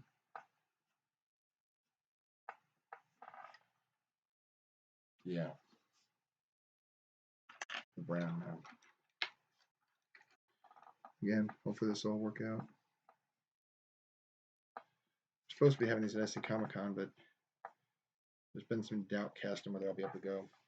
So if you're all prayer or thinking types, please think of me. Nothing personal, it's just event planning that's might be a nightmare for me. So keep me in your thoughts and prayers. Yeah, we're calling it for right now.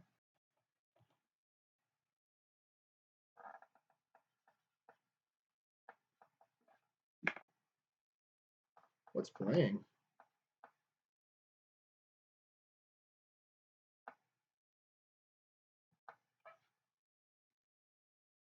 Oh, it's not me.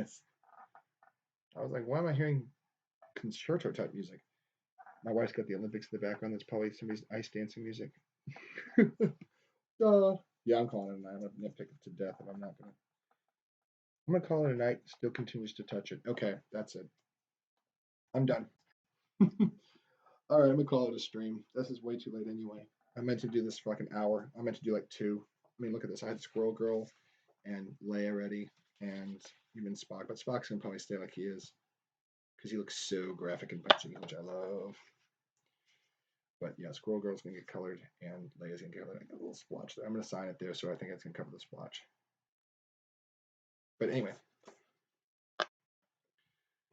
there it is. So thanks guys for tuning in. Appreciate it. I got looking at this camera because that's apparently the one I need to be looking at.